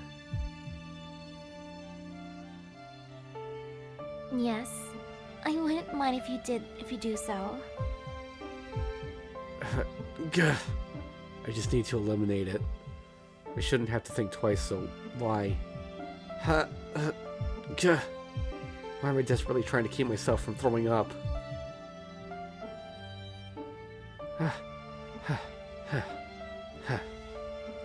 I endure the nausea. How long has it been? I don't have time to be worrying about stupid things. Tosaka said she'd be back when the surgery ends. The town smells like rain. I have to go back to the church before it starts raining, find out how Sakura is doing, and... Wait, Shiro? I'm suddenly embraced from behind. Ilya. I could tell without turning around. The one I met at this park was always this white girl. Were you surprised? I had to greet you because I saw you. Ilya laughs cheerfully. Her innocence is painful right now. I know it's selfish of me, but I don't want anyone smiling in front of me right now. Oh? What's going on, Shiro? Why are you ignoring me? It's rude to keep looking down when a girl's talking to you. I wish she'd be quiet. I don't have the composure to talk with someone right now. Humph. Shiro, you have to listen when people talk to you. Ilya, I'm sorry, but I can't afford to do so right now. If you want to play, you'll have to do it by yourself. What? I got to see you, so that's boring. You never came here after that day. If I let you go today, I bet you won't come again. I didn't promise to meet you here every day. And it's night already. Don't masters kill each other at night? My unkind words bring a renewed wave of nausea. I hate myself so much that I want to punch myself. I'm driving Ilya away so that I can be at ease. Why? You're not a master anymore, right? so I'm going to let you go for tonight. I'm not a master anymore, Ilya? Huh? There's nothing I don't know about. You lost Saber, and Rin was almost defeated by Ryder. But Ryder's master collapsed, so there are only two more left. Ilya speaks cheerfully. It looks like she knows about Sakura's condition, and It's obvious now who's going to win. Ryder's master will self-destruct, and Archer isn't a big deal. No one can beat my berserker now that Saber's gone.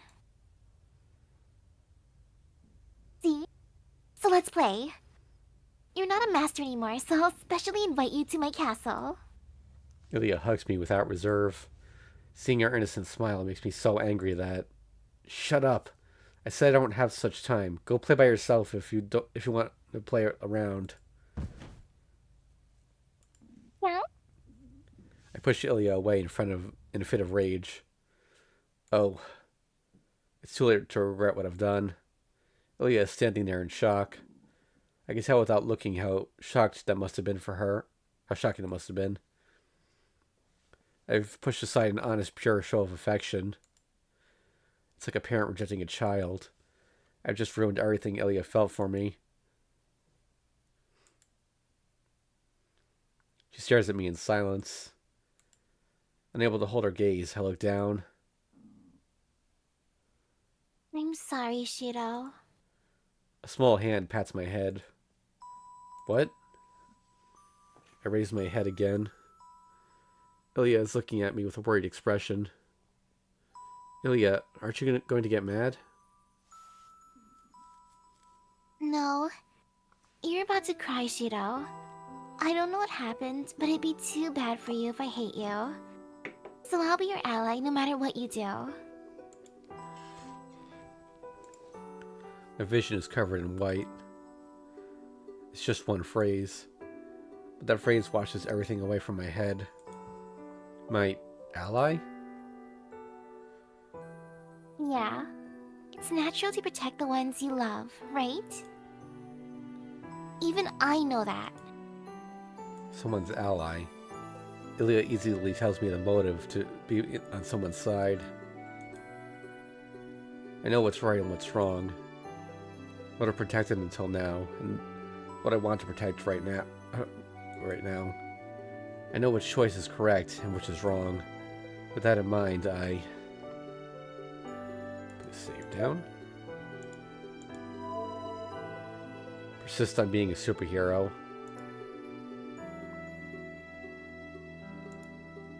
I know what's right.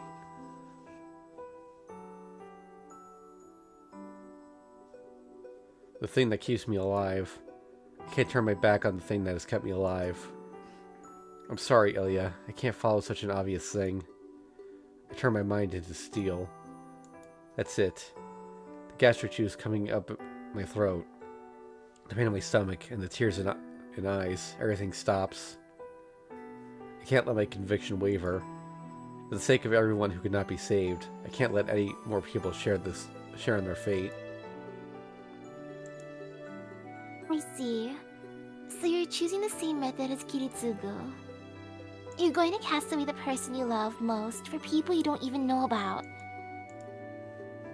The man who turned away from the Einsbergs for something he believed was right. I've chosen the same path. Ilya has been betrayed twice now. Not choosing Sakura also means not choosing Ilya. That's right, Kiritsugu and I are the same. If you want to curse someone, you can curse me. My mind is turned into hard steel. Getting scorned or cursed is not heavy for me at all. The silver-haired girl doesn't say anything. I've denied her wish, so now would be the time to take her revenge on Kiritsugu. But I pity you, Shiro. You're going to be deceiving yourself forever with that crying face of yours. Ilya tells me goodbye with a fading smile. It starts to rain. There's no one in the park. It should be over at the church by now.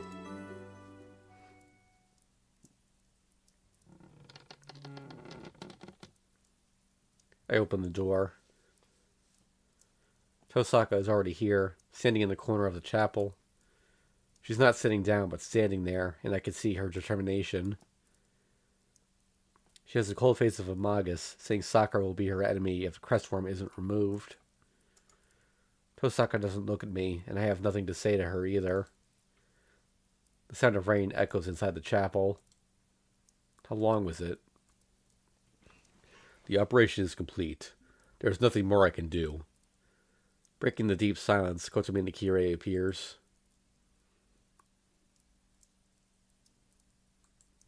So, how's Sakura Kirei? I've done my best. That is all I can say.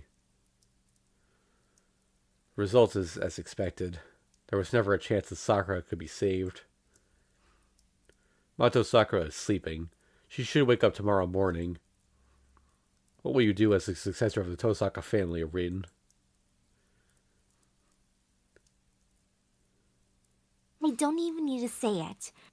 It's a supervisor's duty to eliminate a magus who is turned into a heretic. All the more so if the magus is a relative of mine. The back of the chapel. Tosaka walks on, probably heading to the room Sakura is sleeping in. Aren't you going to stop me, Emiya-kun? Tosaka turns back to me at the door. I reply with silence. So you won't mind, even if I kill Sakura? I have nothing to say, but if I can take your place, I will. No, this is my role. I can't give you the role. This role. Tosaka opens the door and disappears inside. I'm surprised. I thought you would stop her. It seems you are determined. The Holy Grail War will now return to normal. This is a bit disappointing, but I am looking forward to the end. What's there to look forward to? Are you predicting who will win? Predict? There's no need to predict. You will win.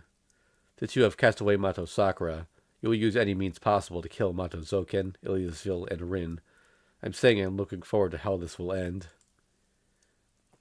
Why? I won't fight Tosaka. There's no reason for me to stop her, even if she's going to obtain the Holy Grail. You will fight her. You'll be forced to fight her when you find out about the true identity of the Holy Grail. Having killed Mato Sakura, Rin will go mad unless she obtains the Holy Grail. She will try to win for her belief, and you will try to destroy the Holy Grail for your ideal. You two are compatible with each other now. You two shall act out the final stage of the Holy Grail War. The priest leaves the chapel as well. The room Sakura and Tosaka are in. He knows what happened there is already over. Are you saying I will remain until the very end? Of course. You're Kiritsugu now. There's no way you cannot win. The priest has left. The only one in the chapel is Emiyashiro, with a mind of steel. The priest's words are true. I will continue fighting, defeat Soken, Ilya, and Tosaka, and destroy the Holy Grail. That is the end of this war. That is a responsibility I took when I swore to be a superhero. It's the first price I have to pay to become my ideal.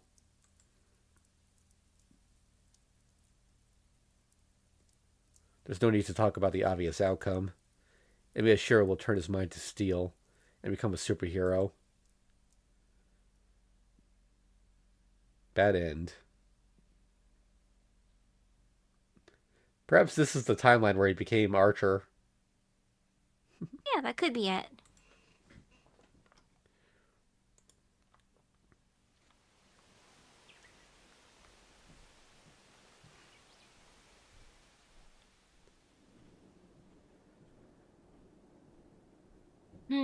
I can't say much this time. This is one result. Idiot. Hey there, don't complain. This Tiger Dojo is cancelled. We'll wait for you in another Tiger Dojo. Wow. Well, on the bright side, that was number 30, so we get another one of these.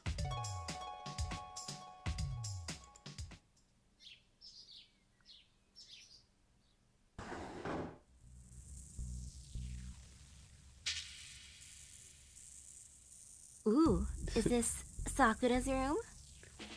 Well, it's Rin's room, I'm pretty sure, but... or... She's jumping out of bed.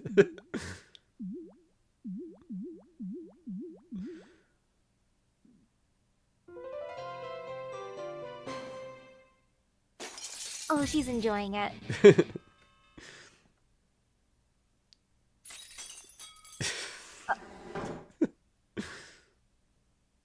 Alright, don't jump on Rin's bed.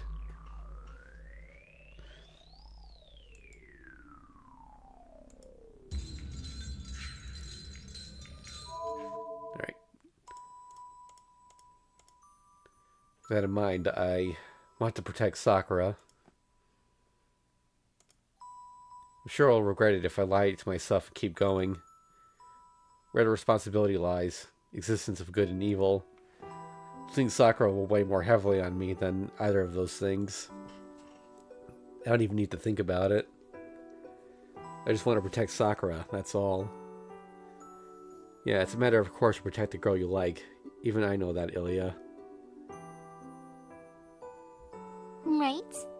I'm your ally because you're that kind of person. Ilya smiles delightedly. Her innocence encourages me. I don't know if this is the right choice or not, but I do know I won't regret it. I'm sorry, Ilya. I have to get going. Yeah, I'll forgive you since you have that expression. Let's meet again, Shiro. Yeah, see ya, Ilya, and thank you. I leave the park. I start running to the church as if to shake off my doubts. My answer... Why is... Those are Japanese quotations. I think someone forgot to change them to English ones. Mm-hmm. My answer's determined. I don't know how much Sakura supported me after my father died. The girl I tried to see as just another fellow student. I keep on deceiving myself because I wanted her to stay by my side. But such deception will no longer work. And Miyashiro does not want to lose Mato Sakura. That's all. If I can't think things through, I'll just have to trust in the only definite feeling I have. But within my determination, if you are to protect just one person, I can't shake off Archer's premonitory words. Rain starts. Winter rain mercilessly shoots down on me as I run. Wait. Why does that choice cause it to rain? Interlude. Dragging sounds. These sounds are familiar. They are the sounds of crawling worms. This place is familiar as well. The dark, damp, secret room. An underground mausoleum. This green room is the first room given to her after she was adopted by the Mato family. A lone figure stands in the center of the room. It may not be human, but its appearance is that of a human. This figure called for her, commanding her to fight in Mato Shinji's place. She was prepared for this. At the very least, she accepted the possibility up until 2 days ago. But now her determination is gone. Once she discovered that Emiya Shiro is a master, her will to fight left her. She visited the Emiya household to keep watch over him. But Emiya Shiro did not have the aptitude to become a master, and he had no knowledge of the Holy Grail War. The fact became clear at once. Thus, there was never a reason to keep watch over him. She stayed as his underclassman, using the role of keeping watch over him as an excuse. She had an optimistic view that there would be no need to fight him. Although she knew her true identity may be revealed at some point, she never dreamed that they would end up fighting one another. So, how did it come to this? Grandfather, do all masters need to be killed? She knows what the old man's reply is going to be. She knows, but she can only ask, But Well, you can keep one or two as playthings if you like. All I want is their servants. After stealing them, you may turn the masters into your toys or puppets. the old man's answer is not what she expected. What? Do you not understand? I said there is no need to kill all the masters. We will eliminate those that are dangerous to keep alive, but those who will not be obstacles can be spared. It is the wish of my cute granddaughter, so I shall be a bit flexible, even if this is our greatest desire. Hearing his words, she lowers her guard a bit. The old man becomes strangely kind sometimes. When teaching her the family's magic, he is an inhuman monster, as cruel as a beast. But sometimes, when they are talking, he becomes just a good-natured old man.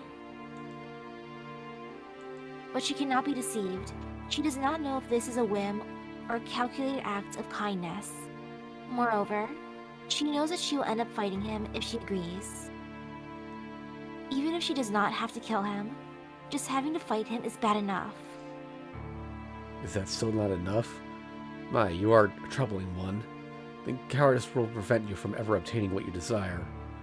Look, this is a good opportunity. If you want something, take it by force. Sakura, how long do you plan to remain a mere watcher? Reach out and claim your desires. You have the power and the right. He does not answer. First of all, there is nothing she wants. She admires him, but she would never expect him to accept her. She is impure, she is not suited for him. So someone more appropriate should stand next to him. All she wanted was to be by his side until that time came. It'll all be ruined if she wishes for anything more. Not only her, he too will come to a bad end. Grandfather, I cannot fight. I will give Ryder to Nissan. She speaks with a trembling voice, prepared for a re-education.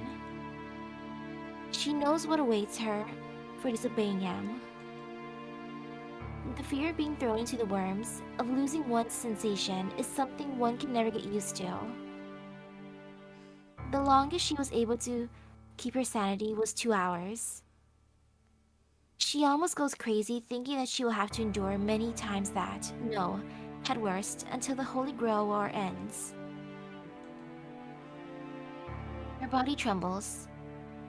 Fear of punishment makes her want to scream. But it's not the pain that she fears. All she fears is that when the pain becomes unbearable, she will do as he commands. It cannot be helped, I suppose. I cannot force you and lose my valuable successor. I shall remain an observer as well in this war. She gasps. She does not know how serious he is, but he has accepted her excuse. The trembling goes away, replaced by a warm sense of relief. But into that defenseless mind, But it is a bit disappointing. Looking at all the masters in this war, the daughter of Tosaka is looking pretty good. The unlikely might happen if luck favors her. enters the old man's disappointed voice. Nessan is? Evil enters at the time. She knows it intuitively. Nessan will certainly win. She is that kind of person. She obtains everything she wants and passes through as if it's natural. Nessan will take everything she wants without even a glance towards her, the one standing in place. Then, Nessan will win. Body turns cold as ice. She doesn't care about that. She's used to it. She's used to it. She's used to it. She's used to such treatment. Nessan will take it all. Nessan is going to eliminate everything. The pain she went through, the bright future ahead of her, and the only person she can rely on. The ground wavers beneath her. The words make her dizzy and nauseous. Her chest is hurting. Something unpleasant assails her, as if a needle is in her chest.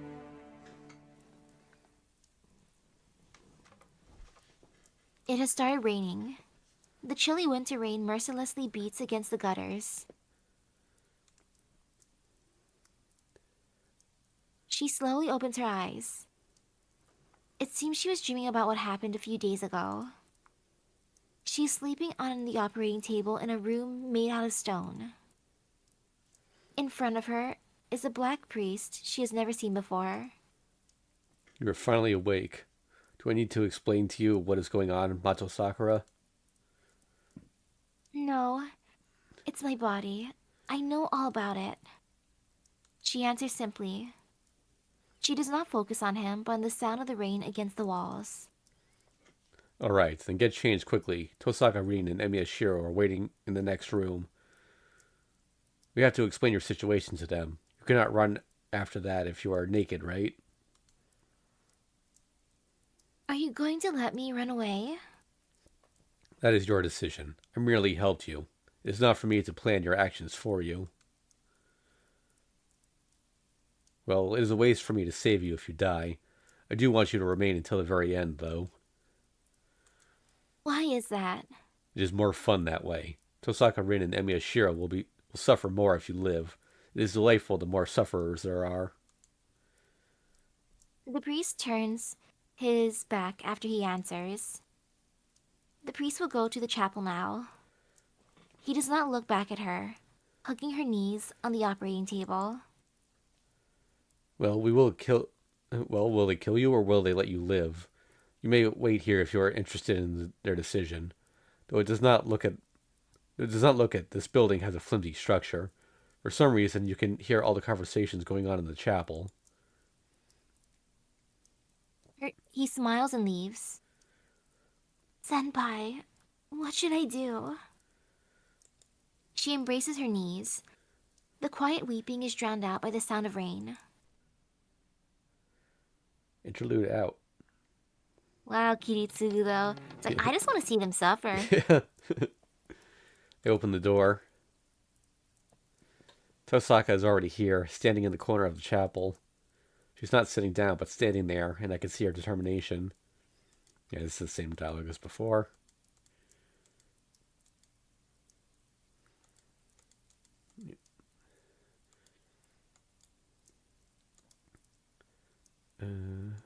Oh wait, this dialogue's new. Eh? Hey, Kire, what happened to your magic crest? Can you tell? As you can see, I used all of it on Mato Sakura's treatment. You used it all? Tosaka is astonished. I don't get it. All I can tell is that something happened to Kotomine's magic crest, and Tosaka is surprised about it.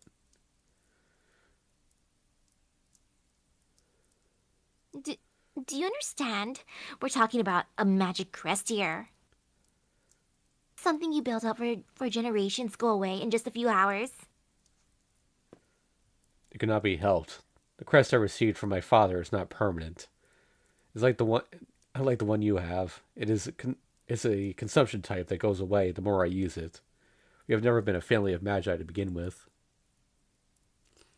You can think of it as a lower rank command spell. Dang, that just shows how petty he is. He's like, I'll use whatever my father gave me just to get my revenge, heh. Or just because I'm bored, really. Then you really... Yes, I've used up all of it for the treatment. It was the extraction of an 11-year-old pus. It should not be surprising that it took all of my remaining crest. We both gasp. The priest is saying he used all of his magic crest to treat Sakura. Tosaka's expression tells me how valuable the compensation was. Kotomine threw away all of his fortune for Sakura. Kotomine. What? Do not tell me it is troubling for you. You two are the ones who told me to save her. I merely answered your wish. Oh, no, it's not troubling at all. Thank you. Do not thank me. You will take it back later anyway. Take it back later? Does that mean... So, how's Sakura? You did that much so. She escaped death, but it is just temporary. I was able to remove most of the crest worm, but some parts were buried too deeply to be removed. Some of it has eaten into the nerves. I can extract it all if I remove her heart, but that will kill Sakura as well. All I could do was remove the crest worm that did not metabolize with her nerves, decreasing her pain and the pressure from Zoken. Her life should have ended tonight, but I prolonged it on a whim. Well, it will all be in vain effort if the worm in her nerves starts moving again. What? Then Sakura is. It means nothing has changed. She will have no problem living normally, but Zoken can easily drive her berserk. That old man can force her to fight, whether she wants to or not. In short, she is a bomb with a lit fuse. I'd be lying if I said I'm not agitated, but I'm not surprised or puzzled. I made my decision already. I chose to be on Sakura's side no matter what happens, no matter what state she's in.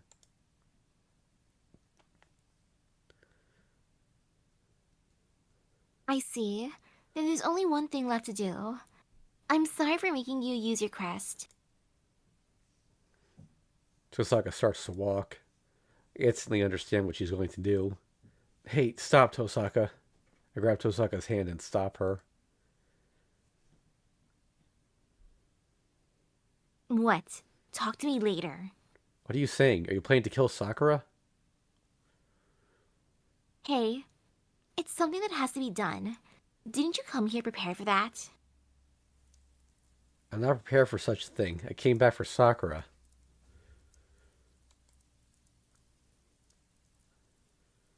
I see.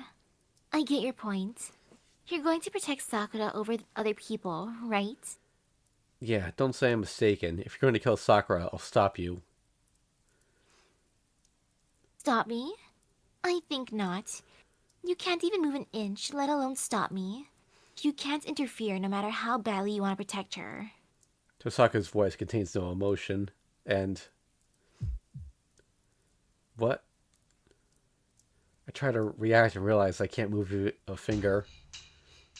Tosaka, you... You said I can't say you're mistaken, but you did make a mistake. If you wanted to follow your own path, you shouldn't have given me the right to decide. My heart beats loudly. No, it's not my heart, but the bind made right beside my heart. It's nothing.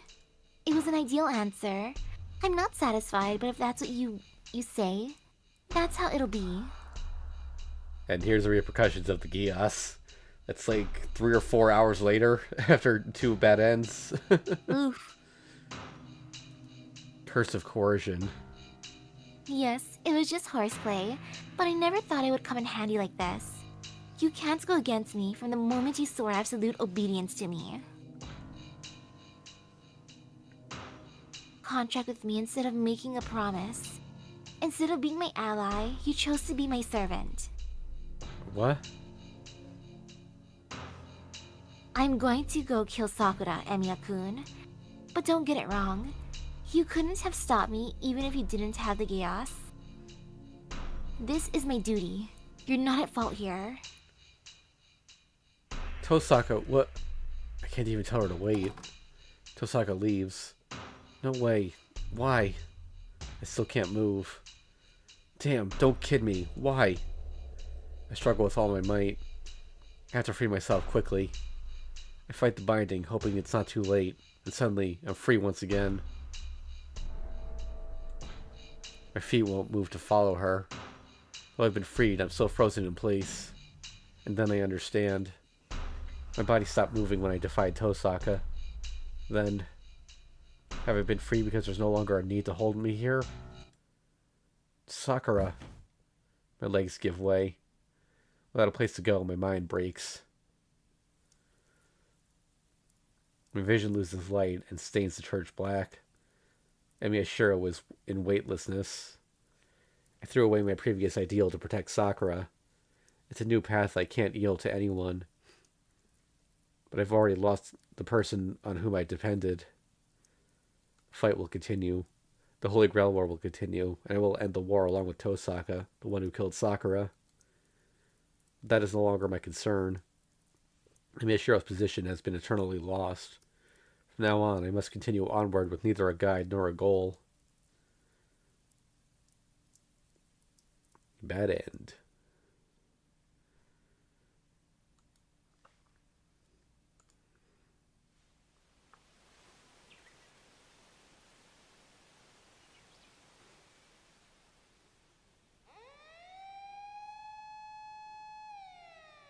Heartless collection! The evil bill collector! Also, heading straight for the underground kingdom after carelessly signing a contract.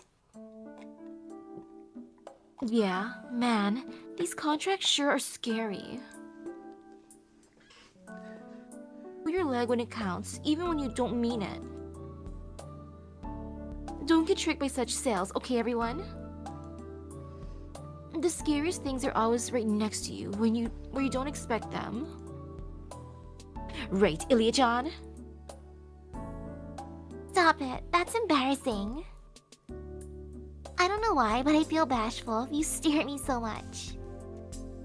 See? Isn't she scary?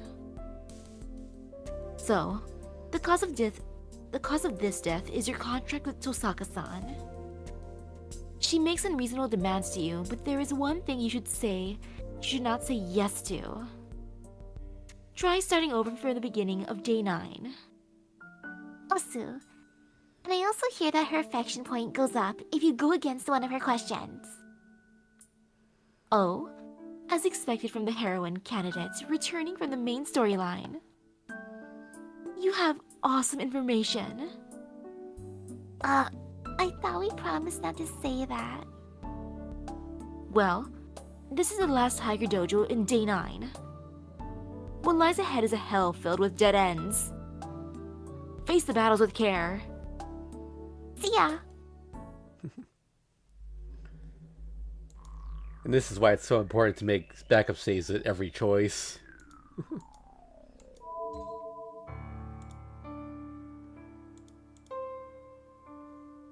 No way. No way. I'll admit that your instructions are better as a magus, but I'm sure you make mistakes once in a while. If you say something ridiculous, I can't just obey you. I'll protest if I think you're wrong. That's what it means to cooperate, right? Of course, I can't cooperate with you unless that's the case.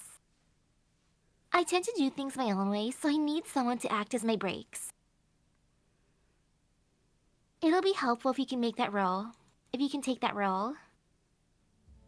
Huh? I'm a bit disappointed. I expected disagreement to spark an argument, but Tosaka is nodding in satisfaction. Then, here's the last question. I'll help you as much as I can if it's something I can do and you can't do. But, can you do the same even in the opposite case? Something I can do that you can't do? Is there such a thing? Is it possible that she can't cook and needs my help? Hey, come on, an answer, since this is the most important question. Yes or no? Quick. Well, it'll help me out if you can give me a specific example. Jeez, I'm asking if you'll let me win or not. She says with her cheeks blushing as if she's sulking. Looks childish, completely unlike Tosaka. But, yeah, I'll let you win since I'm cooperating with you, I promise. It's actually really cute.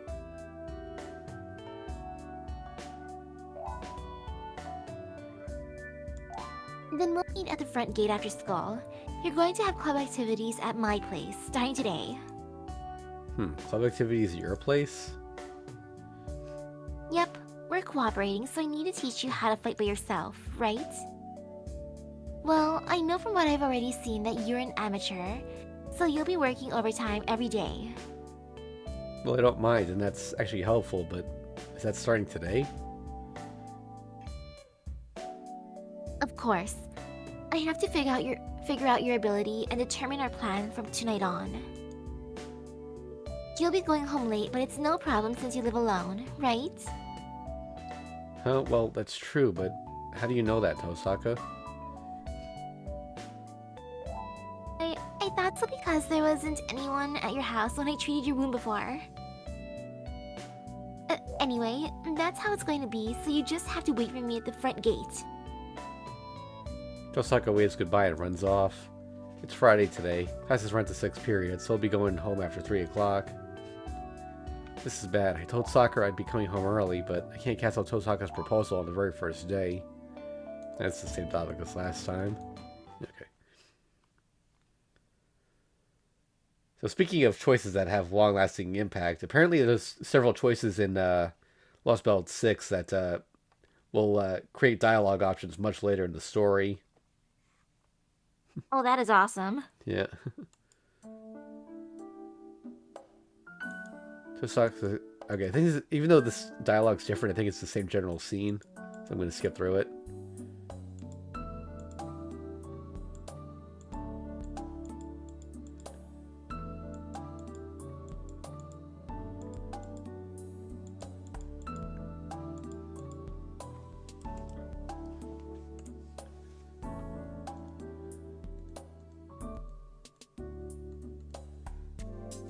Wondering why I didn't automatically skip this one.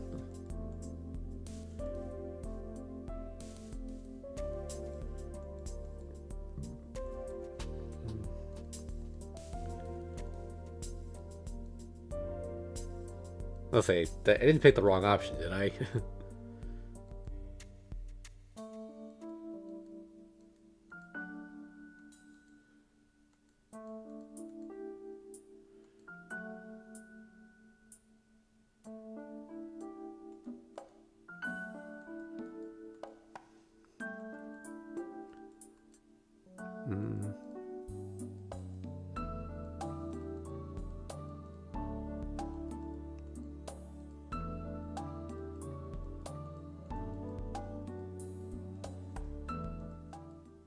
Okay, got it. Oh yeah, if we that's right. That's why this is here. We skipped this choice if we had done the Geass thing.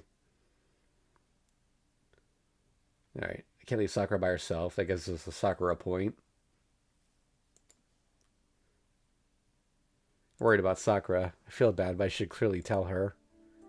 Tosaka, would you mind doing this at my house? Huh? At your house? Yeah, Sakura's lying sick at my house, so I want to go check on her. I won't be able to rest easy while I'm lying in bed unless I'm sure she's alright. Crap, that's right. She's astonished. It's only natural. Anyone would get mad if someone asked to cooperate, but told them today is a bad day to treat. You idiot. I wouldn't have kept you here for so long if you told me earlier. Huh? She stands up as soon as she yells at me, then crosses the room and puts on her coat. Let's go. We've done everything that has to be done here, and we can do the rest at your place. We'll continue as soon as you're done with nursing Sakura, so let's hurry. Okay, thanks. That'll help me out. Humph. I'll tell you now since I don't want to have to keep remembering this. Your nature is in projection and not strengthening. I don't know where you made your mistake or what your misunderstanding is, but you're a Magus that belongs on the side that creates. Tosaka walks off down the hallway. I tilt my head in wonder, but I follow Tosaka and leave the Tosaka household. Now for the big skip. Pull Tosaka's hand. Skip, skip, skip, skip. Protect Sakura. Skip, skip, skip. Okay. I'm not prepared for such a thing. I came back for Sakura. If you're going to kill her, then I'll stop you. Let me just try to get my position back on the flowchart here. Okay.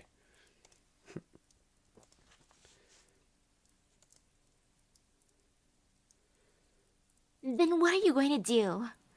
Look, Sakura can't live unless she fights as a master. She has to absorb other people's magical energy to survive. Don't you see how this will end? Killing her here is for her own good. No way. Why are you jumping to conclusions when she hasn't done anything yet? How could I not?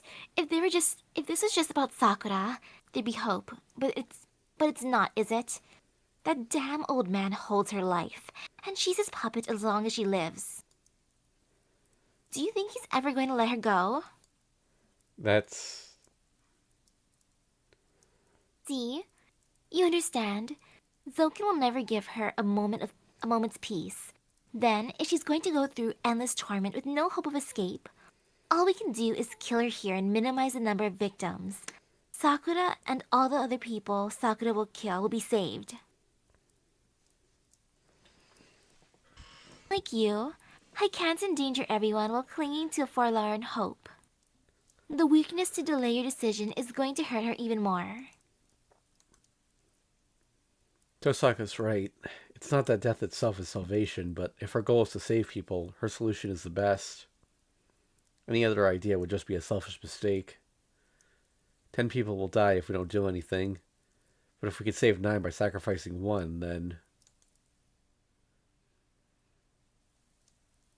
That's a reality I've always tried to deny, but have known deep within my heart to be true. No, you're mistaken. Yeah, Kun? I won't let there be any victims. You're the weak one, jumping to conclusions before even trying. Don't kid me. Do you know what that means? Save Sakura? What does that mean? Are you going to save both her and the people she's going to kill? Don't make me laugh. You can't do such a thing alone. No, I can't, but I'm going to protect Sakura. I'll think about what the result may be by starting now. I see. Then you're my enemy.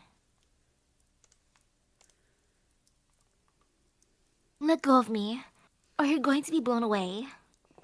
Go ahead, but Tosaka, don't think everything will go your way. Our hands tighten on each other. Mine is from tension. Tosaka is... Well, I want to believe hers is because of tension too. It's a give and take, but we can't back down because we both have things we believe in, and... What the? What? Outside the chapel. We hear the sound from the next room and exchange looks. Did you hear that, Emiya-kun? A window broke, and after that... Running footsteps. The only ways out of here are through this chapel or the back door. What is she doing breaking the window to go outside? Oh, I see. Most windows have fixed fittings. She had to break it to get out. For someone who's still recovering, she's pretty violent. Recovering? Do you mean Sakura? Who else? From the room she was in, you can somehow hear everything said in the chapel. I'm sure she fled when she heard you discuss killing her. What? Forgive me, it is a structural defect. Don't lie, you fake priest. I'm sure it's intentional. Tosaka shakes off my hand and starts running. She runs not to the room, but to the door leading outside. Tosaka. We'll talk later. Finding Sakura comes first. Jeez, where's she going to go in her condition? She quickly opens the door and runs outside. Tosaka goes into the rain without an umbrella. I don't have any time to lose either. I don't know where Sakura went, but she can't be left by herself. But she can't be left by herself now. Wait.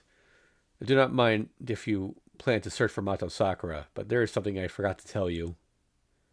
What? I don't have time for one of your long speeches.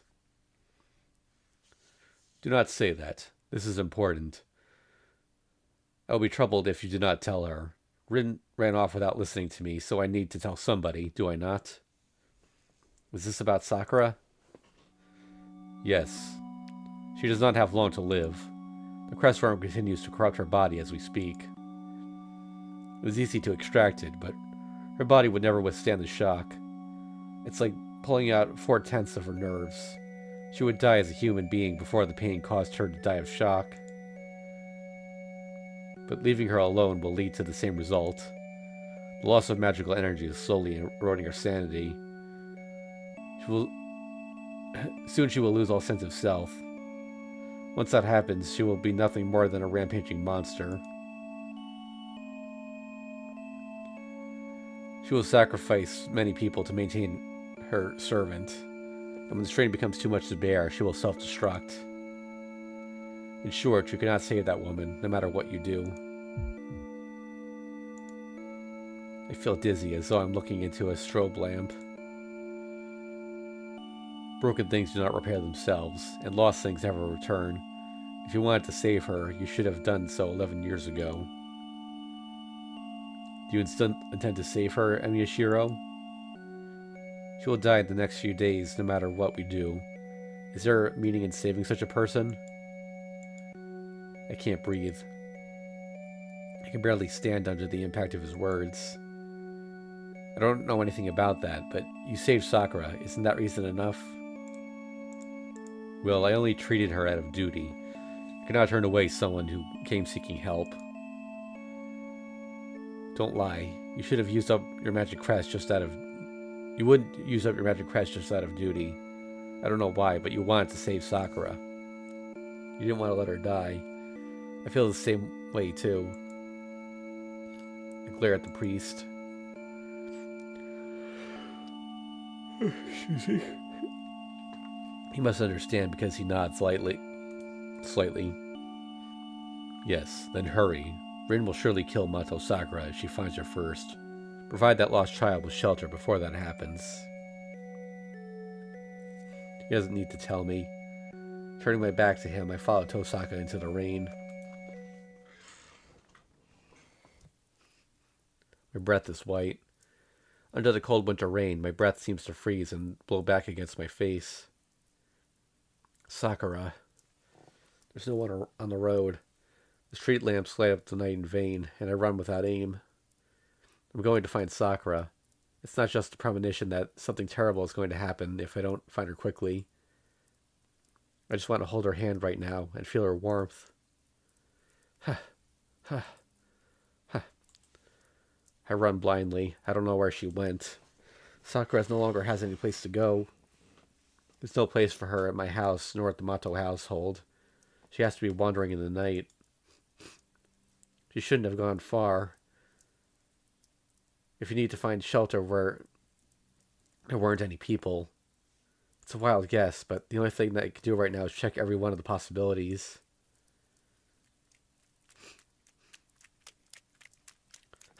I crossed the bridge. Sakura wasn't around the Shinto station, and I didn't hear anything about a girl like Sakura being there. Even though it's night, it's not so late that places will be deserted. There weren't many, but I saw a few people walking about. But none of them saw Sakura. Maybe she avoided Shinto and went back to Miyama City. She's probably still in her school uniform, so she would stand out in the rain. If she wanted to avoid attention, she would head to Miyama City. That's what I'm thinking as I run through the rain when... Sakura. I come to a stop under the bridge. Sakura standing alone in the dark, on the dark, desolate brick road.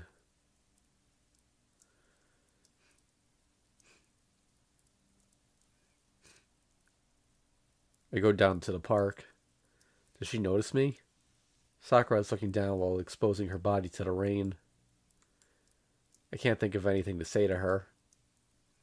All I can do is take her home. Sakura. I call out to her as I approach. No, please don't come. And Sakura refuses with desperation I've never seen before. I stop. Sakura is still looking down, tightly clutching her skirt in her hands. She looks like a criminal mortified by her actions. It's heartbreaking. I can't go any closer. I feel that I shouldn't until she raises her head. Sakura. Please go home. If you want to come near me right now, I don't know what I'll do. Her voice is shaking. She's trembling because of the cold rain and her feelings of guilt. I can't erase them from her. All I can do is...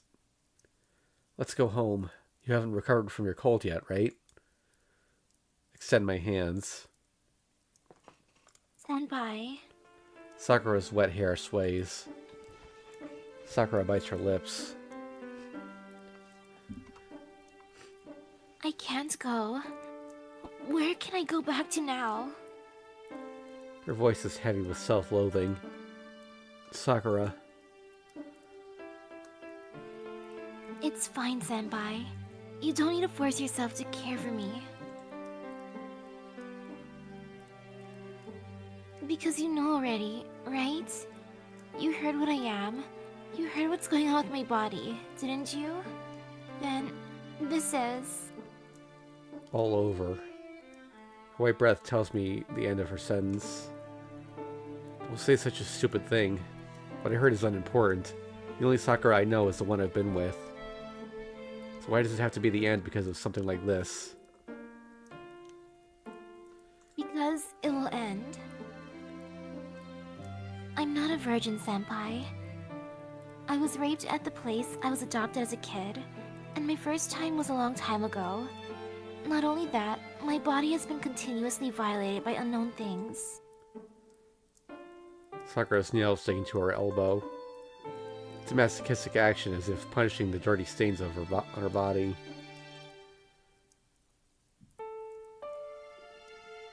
That's not the only thing. I'm a Magus of the Mato family, and I've been hiding that fact from you. I didn't tell you when I became a master, and I pretended not to know anything when you brought Saber-san over. Don't you see? It would have been so much more convenient, and you wouldn't get mad at me that way, right? Sakura. But I'm really stupid. I shouldn't be able to deceive you, but I thought I could. I thought it's fine even if my grandfather's worm is in me. I thought I wouldn't lose if I held myself firm, but I easily lost. Stuff that was splashed on me was just aphrodisiac. It's not poison or anything, but it makes my body more sensitive. That's all it took to make me go crazy and hurt you. Osaka-senpai's right. I'm a coward. I'm a crybaby. I'm selfish. I knew this was going to happen, but I couldn't disobey my grandfather or end it myself. I didn't want to get hurt I didn't want to be hurt or scared, and I value myself more than others, so I couldn't find the courage to kill myself. She's crying. Sakura is crying. She's crying and doesn't know what to do, which just makes her cry even harder. Feeling her pain, I regret what I've done. I've never seen her cry before. The reason behind those tears. Why didn't I realize sooner that she can only cry when condemning herself? Don't cry, Sakura. You see? Everything is my fault. I'm just a puppet for my grandfather. And I could go crazy any minute now. Sooner or later, I'll do something terrible. So where can such a person go, Senpai? Sakura corners herself. Nobody is condemning her. That's why she has to do it so herself. She has to say she's the evil one. She has to condemn herself and punish herself. So, don't cry. Sakura once said it. That she's a coward who needs somebody to lead her by force. I finally understand what she meant. Somebody I want to protect. Someone important to me. Someone I never thought I would lose. If I don't want her to cry anymore, I have to take her hand and lead her to a place in the sun So I should now... I'm sorry, Senpai. I've been deceiving you all this time. I never really believed I deserved to be with you. Every day I thought about ending it all, just acting like a stranger from that day on. I just pass by you in the hallway, ignore you after school, and go home alone at night and forget everything that happened. Oh. If she'd done that, I would have gone crazy. I'm sorry I didn't realize that. But I couldn't. My body would tremble at the pure thought of it, and it was really frightening. It was scarier than the time I put a knife on my wrist. And I couldn't stop myself from going to your house. I was scared deceiving you, scared to stop deceiving you. And everything around me was scary. I couldn't move at all, and I didn't know what to do. But I believe this is for the best. Sakura says I should never have learned about this. But if that were the case, she would have just kept on crying.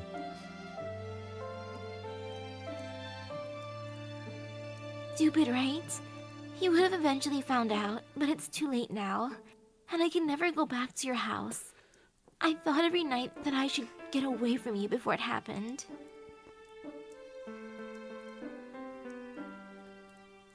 For your own good, and I know I would stop crying at night, but... I can't let her cry anymore. Sakura has to blame herself because nobody will blame her. But I still wanted to hide it from you. I wanted to protect my time with you. The only meaningful thing for me, so why?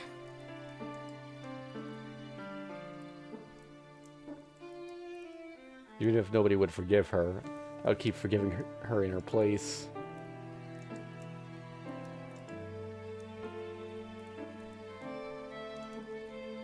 Oh. I embrace her cold body. My arms are terribly unreliable. I can't hold her tightly, nor can I pull her close. I can't save Sakura. I want her to be with me, and I can only stay by her side. Awkwardly, I wrap my arms around her.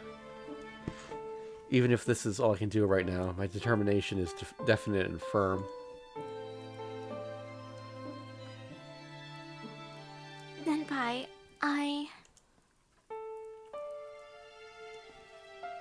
Don't cry. I understand that you're a bad person now. She gasps. Sakura is confused, torn between guilt and regret. To deny those feelings, I tell her what I truly feel. So I'll protect you, no matter what happens. Even if you try to kill yourself, I'll protect you, Sakura. Senpai... I promise I'll be your superhero. I hold her a bit tighter, even if it's just a touch. I do so to tell her that my oath is more firm than anything. How much effect did it have? The stubbornness flows out of Sakura, and her shoulders relax. No matter what she says, Sakura is still the same. Her sensation and her warmth are the same. Her breaths are white, and the pouring rain has turned to drizzle. The freezing night. Oh, Senpai. I'll probably end up hurting you. Her words sound like a confession. The rain is stopping. The night is cold as midwinter, and Sakura doesn't try to free herself from my arms. And... I'm going to hurt you, Senpai, but... I want to stay like this. A tear trickles down her cheek as she says it. And with that, the choice is made. Something decisive has ended. I don't know if this is love or not, but a premonition lingers in the back of my mind, telling me that the end of this love will not be compensation.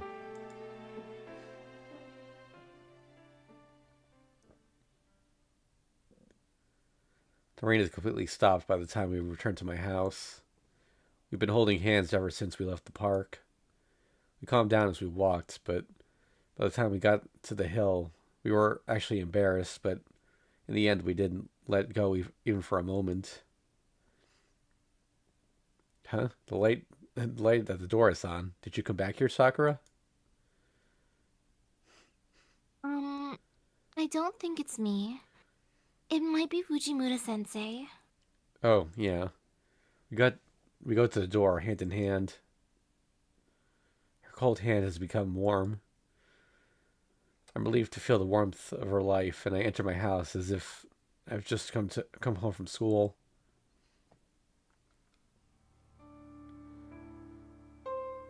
Welcome home. I know it was rude, but I came in without your permission. Tosaka. N- Tosaka-senpai. Yes, I guess you would come back here eventually. But I didn't think it was going to be both of you. Well, I thought it might be possible in your case. I quickly push Sakura behind me and confront Tosaka. Tosaka, you still... Of course, I can't leave Mato Sakura alone as a Magus of Tosaka. The association will be after me if I don't punish her. As a supervisor of Fuyuki, it'll be too late then. I don't care about your circumstances. Sakura hasn't done anything yet. If you still want to do something to her, you'll have to silence me first. You're right. You're a free Magus that doesn't belong to the association, so it might be good to discipline you here. I'm going to kill Sakura. I'll kill you too if you get in my way. My senses become alert. Tosaka's fingertip. Once it moves, that'll signal the start of the battle. I'll escape outside with Sakura before Tosaka can finish her spell. After that, I'll decide what to do after that on the spot.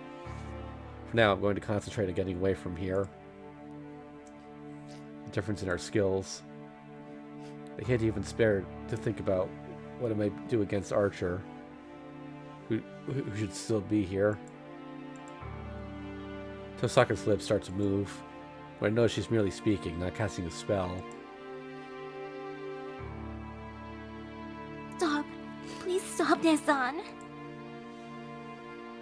Sakura jumps in between us.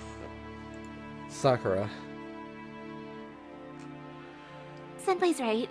So far, he's the only one I've hurt, so if he's forgiven me, I shouldn't be punished yet. Hey now, do you really understand the state your body is in? Can you say that? I can say it. I'm still fine. Are you serious, Tosaka-senpai? Senpai isn't a master anymore. Saber-san's gone, and he's just my senpai now. But you're saying you're going to kill him? Of course, it doesn't matter whether or not he's armed. If he's planning to get in my way, I'll have to dispose of him. Then, if you're still going to fight Senpai, I'm going to fight you. I won't lose to you as Rider's master. Sakura is trembling, but she confronts Tosaka with the utmost courage. Is she surprised by Sakura's determination, or does she think it's disadvantageous to fight here? I see. If you can say something like that, then fight on and win this war as a master. Come to think of it, there is one way that you could be saved. You would easily be able to disenchant Zokin's bindings if you obtain the Holy Grail. Oh, Tosaka-senpai. It's not that I'm letting you go. We'll have our chance to fight as masters. I'm just saying this isn't the appropriate place. She passes by us. To my surprise, she doesn't show any enmity as she passes by. Tosaka. The alliance only lasted a day, huh? We can't cooperate as long as you're protecting Sakura.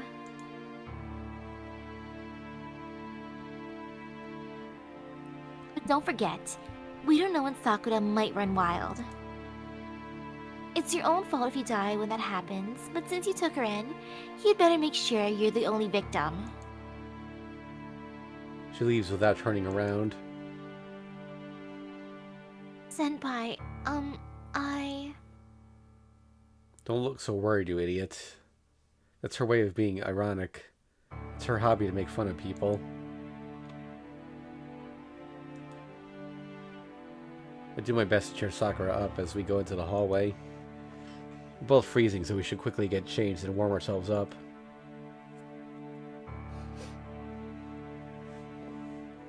So you're the one who took her in, you'd better make sure you're the only victim. That means that when she kills me, I'll have to kill her as well. Tosaka left, leaving me with what I must do at the very least. That will never happen. I keep convincing myself as we head to the living room. Our clasped hands are really warm. Sakura is here, alive. That's all I care about now. I can't make Sakura uneasy by worrying about other things, but... Wait. I think Sakura's hand is too warm. Sakura, did your cold get worse again? Huh? How is it? Do I feel hot? She must not know herself as she asked me a strange question. No, it's not terribly hot, but you're warmer than me. It feels warm when I touch you. Oh, it's probably a cold. I think I caught a cold because I was in the rain for so long. I don't know why, but Sakura lowers her head in embarrassment. I see, you're right. You have to hurry and get changed and warm your body up. I'll cook dinner so you can check your temperature, and if it's high, you're going to come back to the living room wearing something warm. I'll make sure to cook something that's easy to eat. Oh, I don't need dinner. I'm going to bed so you can rest as well. Sakura leaves in a hurry. Oh well. I'll catch a cold too if I stand here like this. So I should take a bath and warm myself up.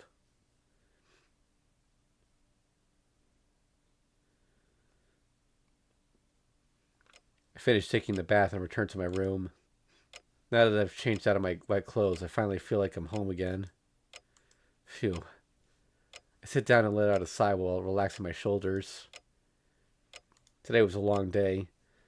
Many things happened, and there were many ups and downs. Sort out the things I've lost from those I still have. Right, Sakura is Rider's master. It seems Sakura had given her right to Shinji, but she's Rider's master now. And Rider must be nearby, protecting Sakura. Yeah, I've seen Rider a few times already. If she'll be protecting Sakura, I have to go introduce myself to her properly. She's unapproachable because of her appearance, but I think she's understanding. I don't know when Sakura will be attacked by Zoken, so Rider is the only one I can rely on. Well, according to Kotamine, Sakura's condition will get worse the more she uses her servant, so relying on Rider is a last resort. Alright, I'll have Sakura introduce me to her tomorrow. Oh, but she might hold a grudge after losing to Saber. My shoulders slump. Her Rider will be living here too, so I should at least greet her. Who is it?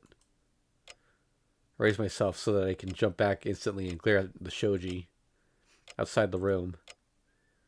I can see the silhouette of someone standing on the porch. There's no reply. The figure seems to be waiting for my reaction. Damn. There's nothing I can use as a weapon here. I guess I'll have to attack first before... Senpai, are you awake? Huh? Oh, it's you, Sakura. I sit back down. Man, she should have said something. What's wrong with her? What's up? You can use the bath whenever you like. Whatever you like. If you need a change, there's Fujine's clothes, right? Yes. I've already taken a bath and borrowed Fujimura-sensei's clothes. Now I'm really confused. I don't think there's anything else to ask. Senpai, can I come in? Yeah, why are you being so formal? The shoji opens, and the person entering the room is Sakura in normal clothes, acting strangely. I hear someone gulp. I realize that it's me and feel myself heating up. Uh, um, I cover my mouth with my hand and look away. This is bad. I looked away, but the urge to look at her is overwhelming. My heart's beating rapidly, and my head is so confused that it might run away unless I keep the reins on. In short, I'm about to go crazy. I don't know why, but Sakura is unnaturally beautiful right now. Sakura just stands there. I finally realize something else is strange. Sakura, you're acting weird. How's your fever? Do you have a cold after all? No, I do. No, I do have a fever, but it's not because of a cold. Not because I'm sick that I'm burning up. Sakura looks down awkwardly. The gesture almost makes me let go of the reins. Sakura acts like this from time to time over the last couple of days. I thought I'd grown used to noticing parts of her that I didn't know about, and that she's a girl my age. But I think this is on a different level entirely. Sakura? It's no good, Senpai. I can't suppress it by myself any longer.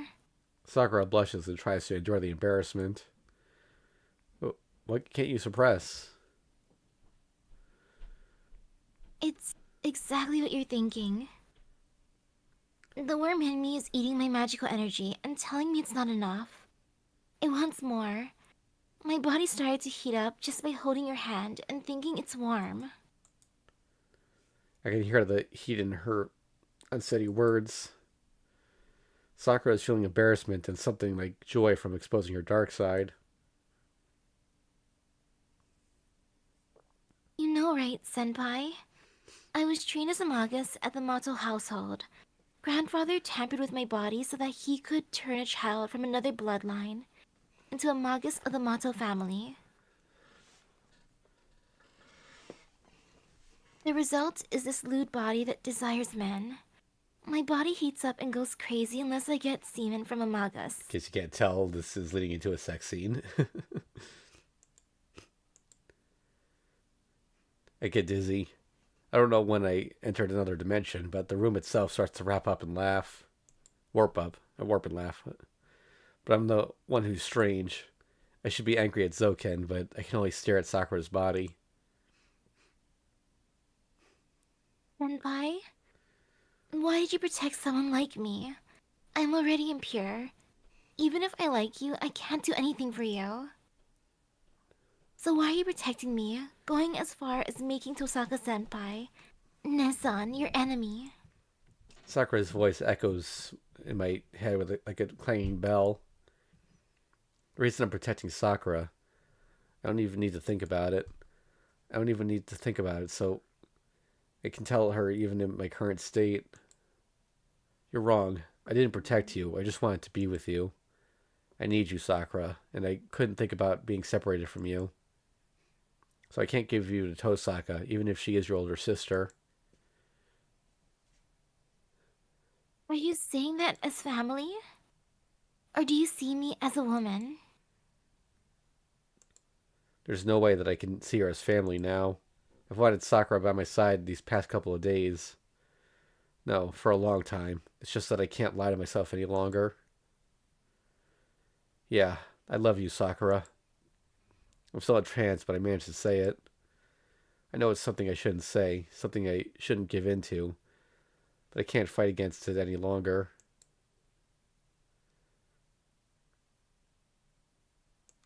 Then please make love to me, or else I'll feel so uneasy that I'll go crazy. But Sakura, the voice of reason mounts one last desperate defense. But Senpai, Am I dirty? Careful. Oh, god damn it. Work. Sorry, I didn't have... Oh, god. Well. Alright, 246.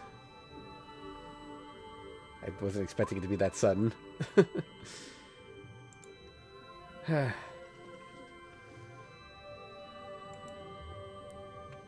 well, you all got a real good look at that.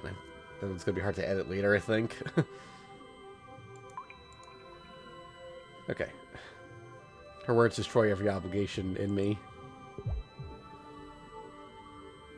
So, the tongue is not working. Proper thoughts freeze in my brain. Sakura's bare legs. I try my best to look away from the spectacle that grabs a hold of my heart. Sakura. Is my mind not the only thing frozen? My eyes keep staring at Sakura, and my body, even the fingertips, don't move. Senpai. Bare as Sakura trembles a bit. Motion causes a silver droplet to stream down her legs. The smell makes me dizzy. I shouldn't be able to smell it, but seeing the light reflecting off it makes me feel her warmth. Please look, Senpai. Please don't look away and watch my lewd body. I can't depose her voice. I know I'm disgracing Sakura the more I stare at her, but I can't avert my eyes. Juices stream down. Her bare vagina is more than wet enough. Alright, I'm gonna start skipping through this now. Saber was a dragon. Rina had dolphins. What's Sakura's? Sakura actually sucks blood. If I'm getting like there's another scene with her later, and I'm getting it mixed up. But I think for this one, she bites his hand and then kind of just sucks on the blood there, including the finger. And but during the dream blood sucking I mentioned with Rin, she bites his neck like a vampire. Okay.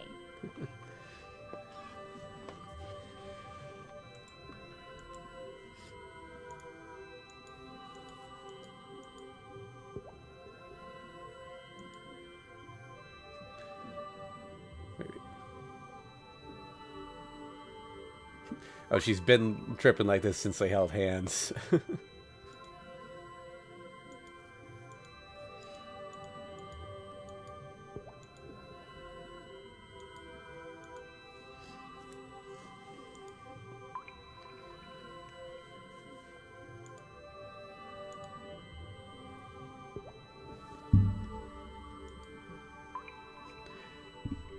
My heart thumps.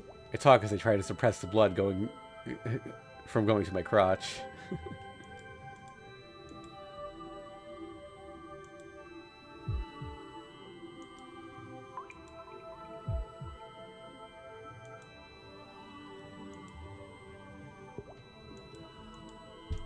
Do you think riders in Spiritron form just like watching in the corner?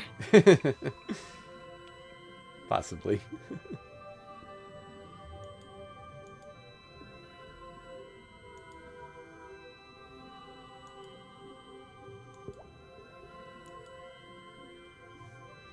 Alright, he wants her now.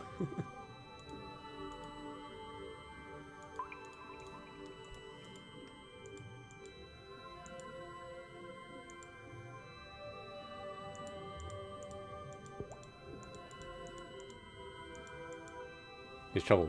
You can't move because. Okay. Oh, fade to black. Her skirt falls to the ground. Let's see. Gets naked. Dang though, Emiya, the only reason why he gets action in this game is because they need his magical energy. Yeah.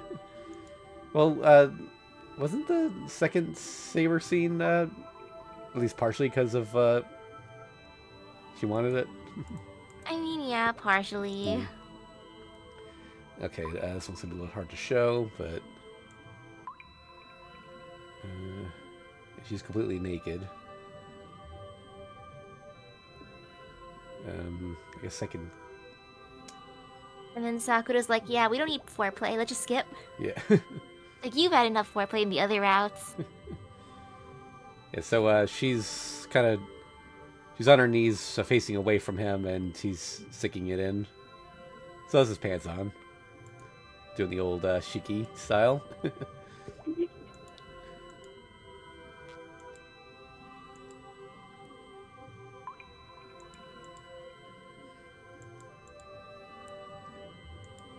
Yet here it's talking about her fingers touching his erect penis.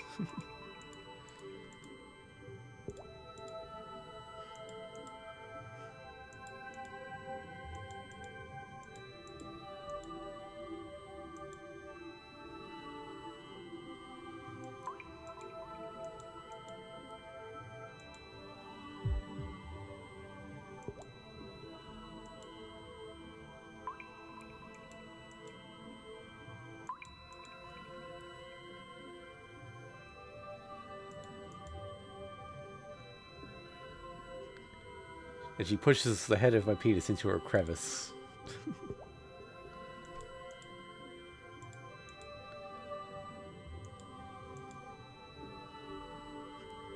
My erect head enters Sakura with a sound.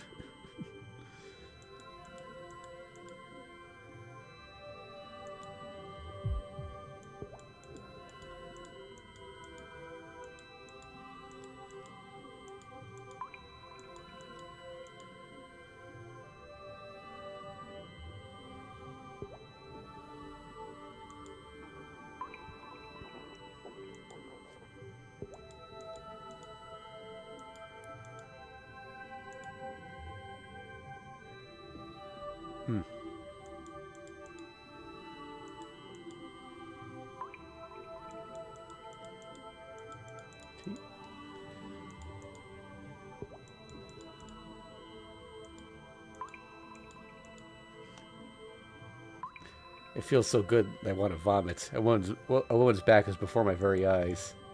Her big butt is squished in front of me. I'm piercing Sakura from behind.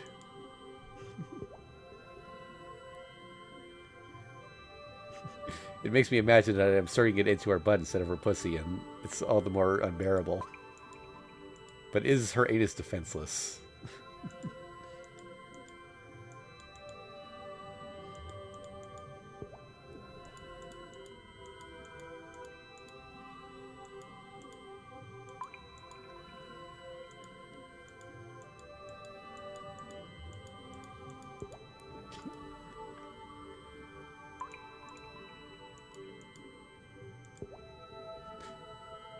The big thing's coming in.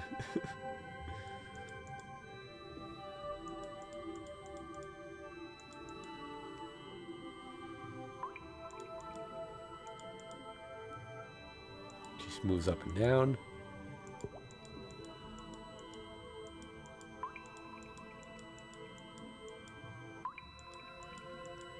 Him caress with numerous fingers and tongues. Oh, wait, what was that? What? I'm caressed with numerous fingers and tongues.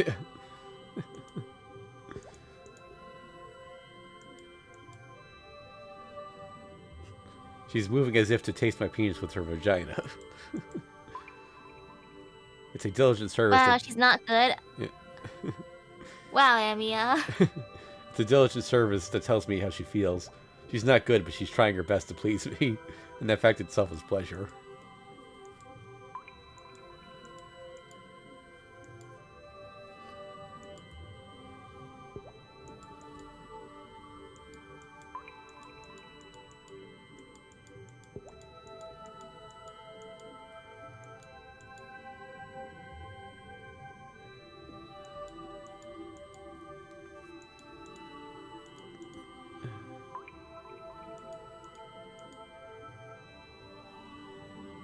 Okay, so going up and down.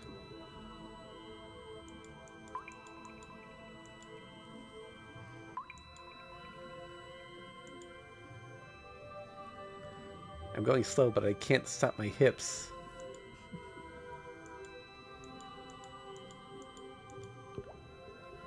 Her wet meat.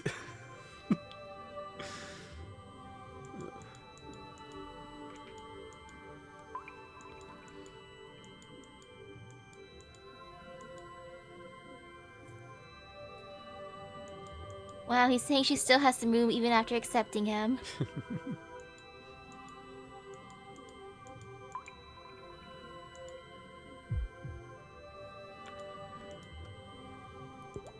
This world greedily demands more.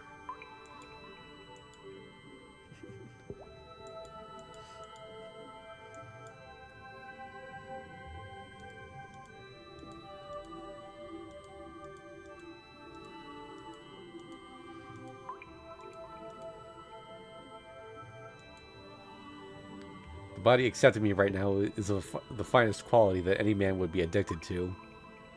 That body's telling me to go crazy. I'm telling Sakura to stop for her sake, but she isn't listening to me.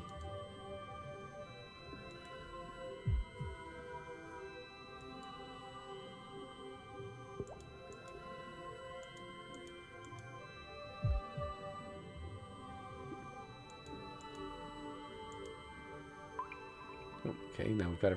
I can actually show most of this one.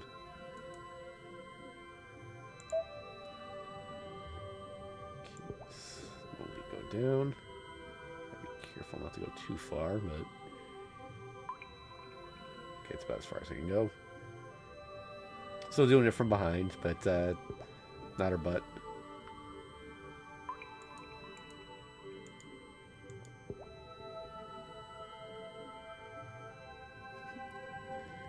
I grab her butt and sink my nails into her hot body.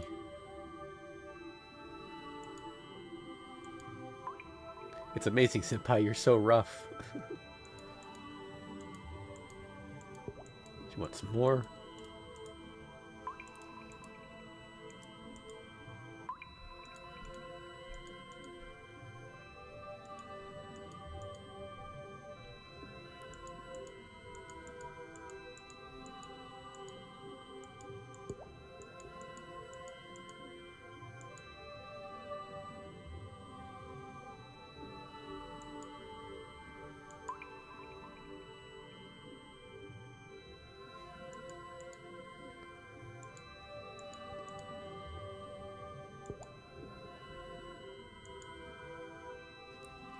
The dirtiest place on Sakura is dirtied with our juice. It's so lewd that I want to start laughing, and it makes me all the more crazy.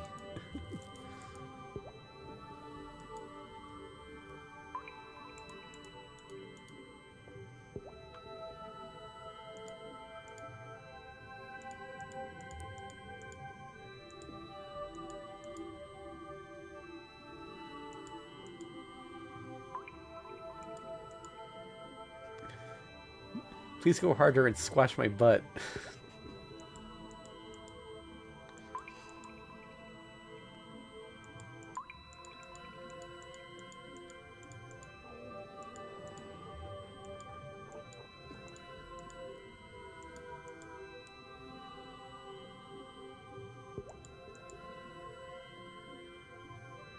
She says she loves him.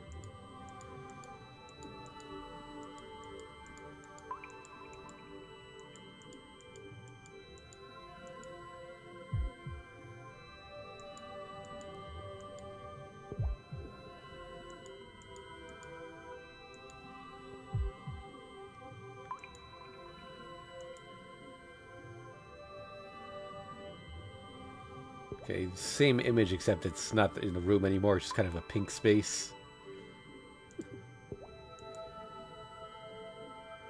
Ew. Our members rub against each other. My grotesque member is wet with foaming love juice. Her contracting walls suck on my blood-congested penis.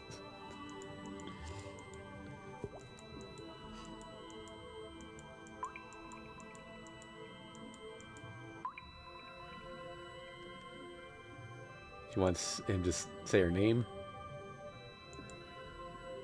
He does.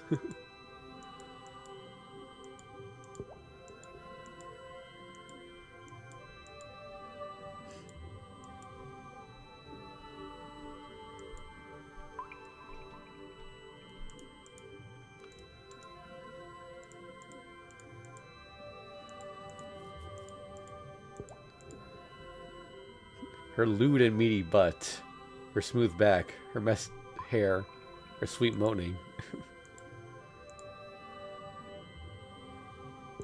I've never heard of a butt described as meaty before.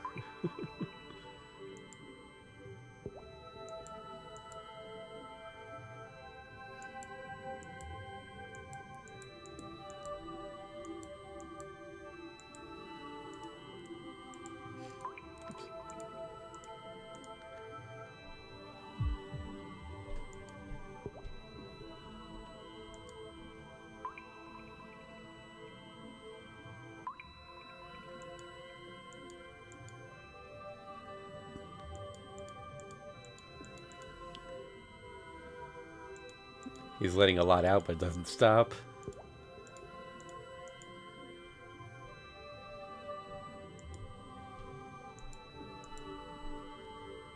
He did it inside her, by the way.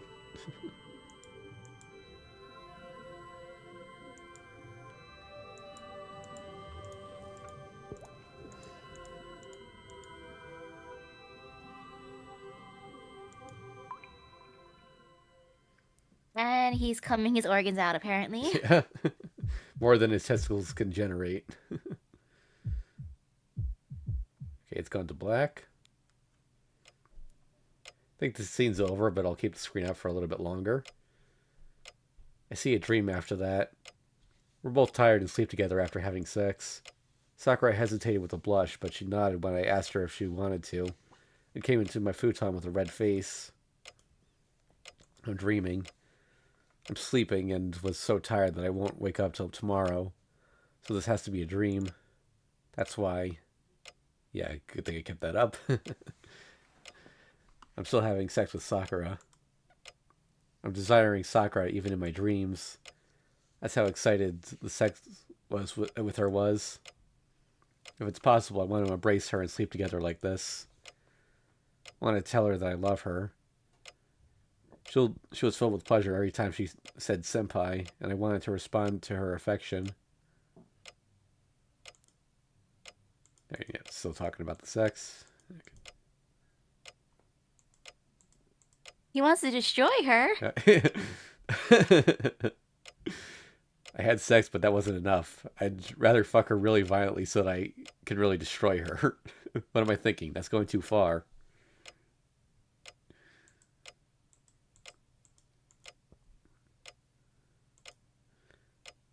Oh, what's this? My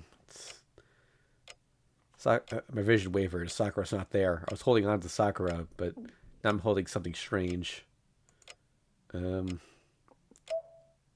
this is not lewd. It's like abstract. I'll show it for a second.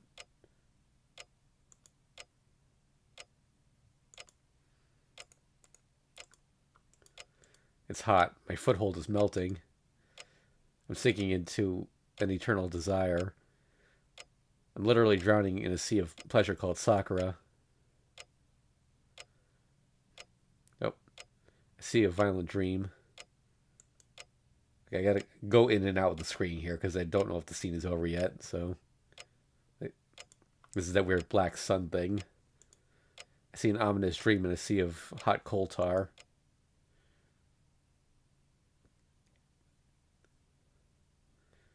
Oh, okay, next day. Dark wood, sleeping beauty.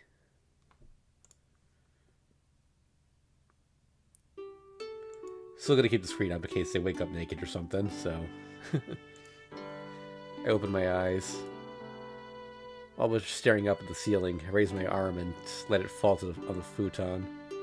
It's a bit heavy. I keep my eyes on the ceiling in a daze, not bothering to get up. My body feels dull. I'm not awake yet, and I feel like I need more rest. Even though it's morning already, I really don't feel like getting up. Why am I so tired? I try to recall what happened. Then, yep, more flashbacks. At the very least, my sleepiness is blown away in an instant. Look beside me. No one is beside me. All I see is my lazy arm. Oh, Sakura's already awake. Then she should be in the kitchen. Knowing her, I bet she's preparing breakfast and letting me sleep in. Man, she always pushes herself if I don't stop her. Raise myself up. Alright, Immediately, dizziness assails me. Whoa, my body sure feels heavy. Maybe I'm tired. A lot certainly did happen yesterday, but I don't think what happened last night would make me this tired. I haven't been training for nothing. Must be because I didn't get that much sleep. I couldn't sleep really well. Well, my blood should get flowing once I start moving around. First of all, Sakura's in a worse state, and she's pushing herself even harder, so I can't be resting just because I feel a bit tired. Mustering my resolve, I get out from the futon. Ugh. I get dizzy again. It's not because of fatigue. It's because my appearance is very unique, causing me to remember what happened last night. Please stop flashing back to this already. I want to take the screen down. I have to put some clothes on. I drag my futon with me as I make my way to the wardrobe. Crap. If this is causing me to blush, how the hell can I greet Sakura? Okay. Phew. I take another deep breath, prepare myself. Alright. Once we're sure they're done talking about it, I'll take the screen down. I think we're getting close to that. It's alright. I've simulated it many times in my head. It's nothing difficult. I've greeted her numerous times before, so it's weird to be nervous. Alright, I'm going. I put gasoline into my empty tank. I turn the key, kick the gas pedal, and enter the living room where Sakura is.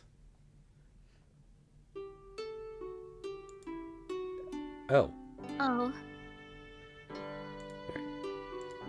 Then, Sakura, who thought I would still be in the kitchen, is in the living room, putting breakfast on the table.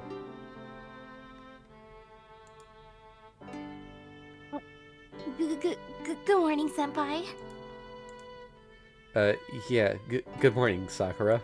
We both greet each other with tense voices. Well... Try to say something, but my head is blank. This is bad.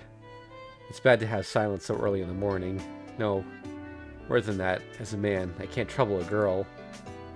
Good morning, Sakura. The food sure looks good. I talk stupidly. Wait, this greeting isn't any different from the earlier one, you idiot.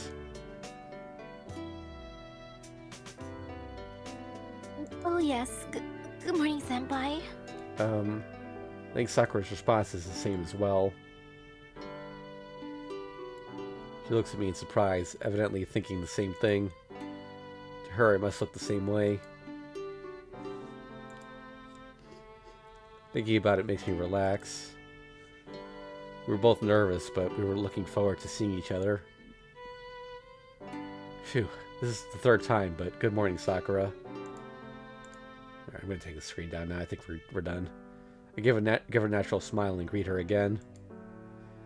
The instant she seems to relax. Yes. Good morning, Senpai. Sakura returns the smile and responds for the third time. And so our awkward breakfast starts. Itadakimasu. Yes, itadakimasu. Even though we can do all the usual formalities, I'm still nervous. I eat restlessly. Sakura must have gotten over it as she's eating in a good mood. Are girls stronger in that regard? Nothing wrong. Oh, do you want some more miso soup?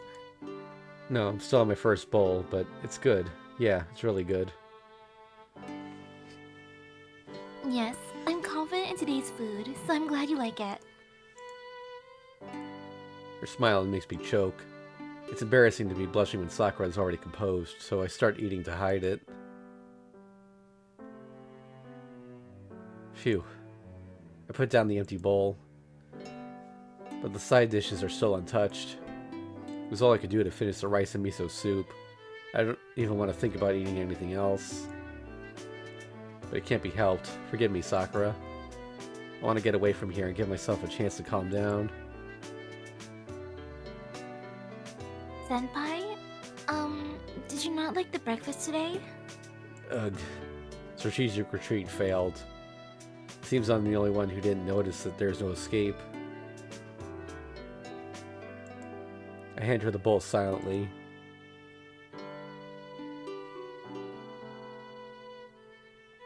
Eat a lot, so please eat up. I take the refilled bowl and resume breakfast. I guess it can't be helped, so I'll prepare myself.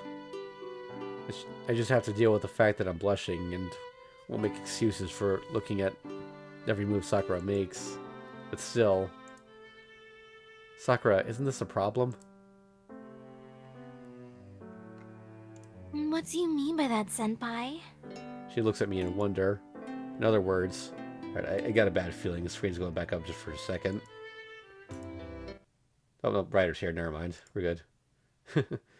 It seems that the presence of Ryder sitting silently next to her doesn't bother Sakura at all. Well, by problem, I take a look at Ryder. She must have realized she's out of place. You do not need to worry about me. Please go ahead and eat. Her elegance is a match for Sakura's. Huh? Were you feeling uneasy because of her, senpai? It seems so. We fought several times after all. I'm sure having your bitter enemy at the table with you is uncomfortable. That's not true. Senpai doesn't hold a grudge against you. This is troubling. I don't have a grudge against her, but she has a rank of A+ in terms of people I cannot get along with. What shall I do? It seems he's not eating much because of me. I can leave if I'm annoying him. Saying that's not true. Right, senpai? You don't mind even if Ryder's here, right? I'm troubled. So... I might as well put a save here. 2 of these give Sakura points, 1 does not. Do you have a preference? You want something to eat, Ryder? Let's be friends now. We'll bond over food. To be honest, I can't quite figure out how to deal with her. But I already know Ryder is my ally. The reason I can't come down is not that Ryder is here, it's that... Aren't you going to eat, Ryder? Isn't it hard for you to just sit there when we're both eating? I feel bad because it feels like I'm forcing Ryder to fast. I will not eat. She's mad for some reason. Why? Servants get hungry too, don't they? Saber ate a lot, even though she didn't say much. She is different from us. I am not interested in how humans consume nutrition, and your manners do not suit me. Wait, does she know Sabers are the living King Arthur? I guess so. Oh, you should have said if you can't use... You should have said so if you can't use chopsticks. Senpai? Hold on, I'm going to go get dishes and a spoon for Ryder. Yes, then I'll make an omelet. That'll be quick, right? Sakura. It's alright. This is your first time eating, right? You're going to be doing a lot of things for me, so please let me do at least this much. Sakura happily says this and comes into the kitchen.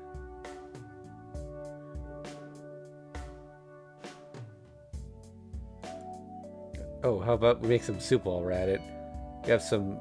I don't know how to say that word. Consomme? Right? Oh, that sounds good. We have some tomatoes, so let's make this in a flash. Sakura starts to cook for Ryder. Ryder watches Sakura as she happily starts cooking.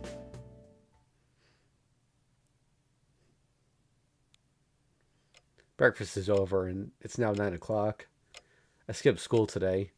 Things are getting serious, so I have no intention of going to school until the Holy Grail War ends. The only reason to go to school was to meet Tosaka. Now that the reason is gone, there's no meaning in going outside, and most of all, it's too dangerous to have Sakura go outside. Sakura's been looking healthy enough, but we don't know when she'll collapse it like she did yesterday. Although she recovered, thanks to Kotomine's treatment, she's walking a thin line. I don't know what Zoken intends to do, but I can't let Sakura meet him in her unstable condition. If the crest worm is activated, it'll all be over. Shinji did use a drug, but for Zoken, the one who put the crest worm there, it should be easy to activate just by looking at her. Kotomine said it too. That Sakura won't last long. That's the only... I'm the only one who knows about this. I can't tell Sakura or Tosaka. I have to end this war before Sakura finds out what I'm doing. I don't have the power to save Sakura. But the Holy Grail, the thing that is said to grant any wish, should easily be able to save her. Senpai, you're making a scary face and acting strange. We skipped school, so I think we can relax. No, we should rest after the war. We have to think about how to win now. Senpai, you still want to continue? I'm taken aback by her uneasy tone.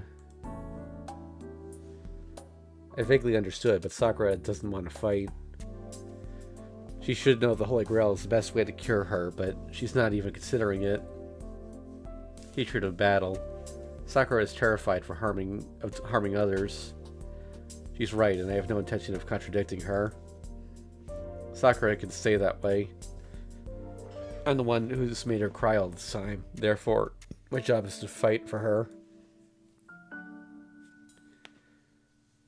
Yeah, I'm going to continue fighting. If we could talk it out, I'd do it, but we can't be saying that. I don't think Zoken will release you, and I'm sorry, but I can't give him the Holy Grail. There are 4 more masters.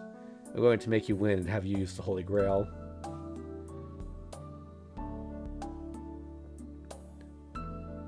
I'm happy to hear you say that, but can you fight Tosaka-senpai? I'll fight her if she gets in our way. Well, I really want to entrust her with something as dangerous as the Holy Grail. I'm sure she can manage it and save you as well.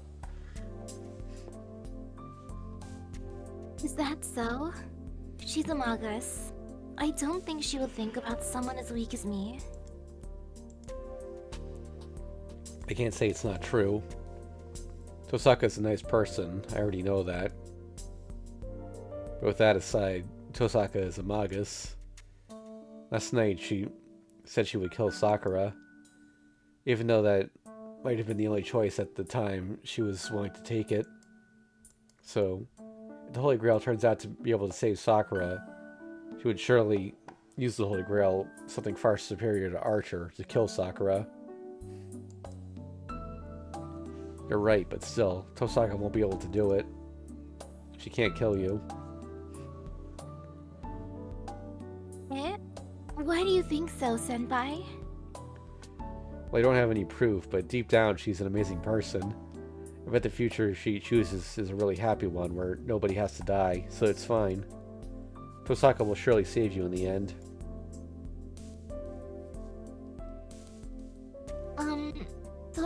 Tosaka-senpai, you,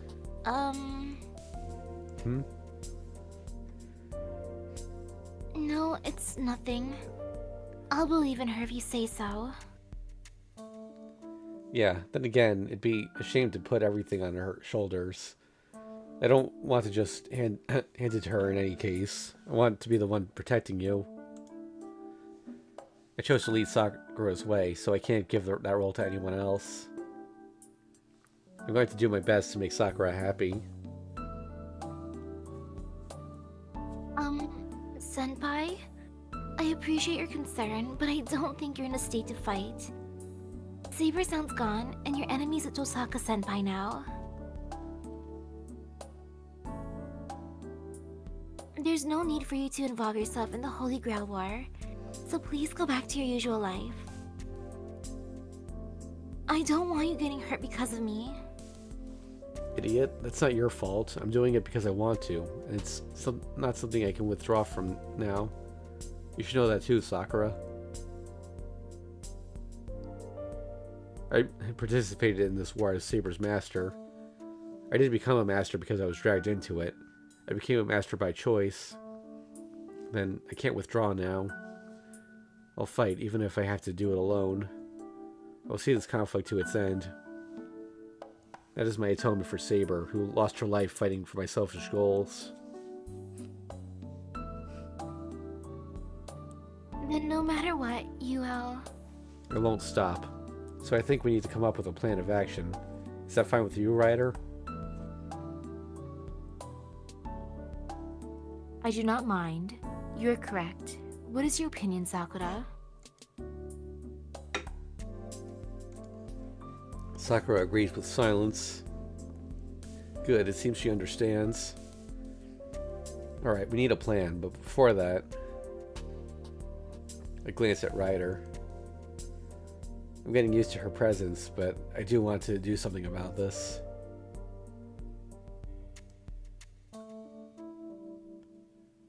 What is it? It's about your eyes. Why don't you take off your blindfold when you're in the house? I know about your mystic eyes, so you don't need to hide them, right? Isn't it uncomfortable? So, my beauty is being spoiled by its appearance? To be frank, yes. Your clothes may be fine, but isn't it hard to keep that blindfold on? You're beautiful, so why don't you take off that sultry thing? That is what he says, Master. I shall consider it depending on what you say. No. Absolutely not. Huh? Wait. Why is Sakura objecting so desperately? Why? Doesn't it trouble you to have Ryder walking around blindfolded? Not at all. First of all, she has mystic eyes. What would you do if you're affected by them on accident? Would such a thing even ever happen, Ryder? Yes, my eyes are more like evil eyes. It would be difficult to keep from targeting you, even if I saved my magical energy. Whoa, are you serious? You can't control your own eyes? No, hence my title. But I cannot hope for an effect equaling yesterday. You now know that my eyes are mystic eyes of petrification. This recognition weakens the effect that a surprise attack has, so you should petrify at a slower rate. I see, so my body won't suddenly go numb like yesterday? It will depend on the situation. The effect will be magnified if you let your guard down. So I just don't have to let my guard down, right? Then there's no problem. Even if I'm captivated, you're on my side, so you can dispel me right away. Yes, I will not take your life. In that regard, there is no danger. No, I said no! Ryder's eyes aren't just to petrify petrify others. You are right. Then I will keep them sealed. Sakura lets out a sigh of relief. I don't really understand, but it seems Ryder is going to keep her blindfold on. I see, it bothers me, but if that's what you want, I'll have to deal with it. Yes, I do not like revealing my face. Please do not bring this up again. Yet, in FGO, she almost always has the blindfold off.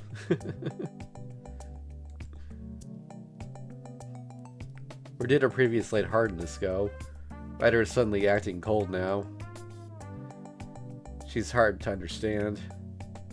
I guess I just can't get along with her all that well.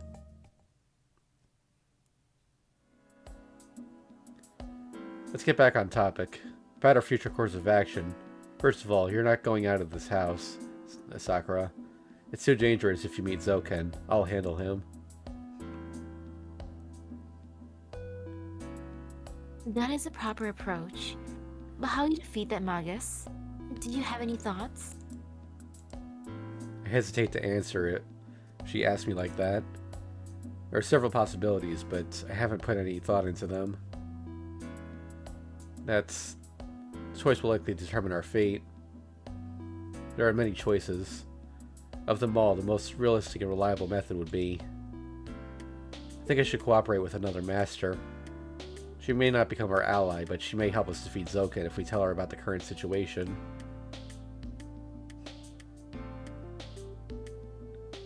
Another master? Do you mean Tosaka-senpai? No, it's not Tosaka. I know Berserker's master. Her name's Ilya, and I know she'll listen to me if I go to her and talk. And to be honest, I can't leave her all by herself. Leaving Tosaka aside, I don't know what Zoken will do. He's the kind of guy that would implant a worm in Sakura and force her to fight. Ilya and Berserker should be many times stronger than Zoken in combat, but I'm talking about that monster.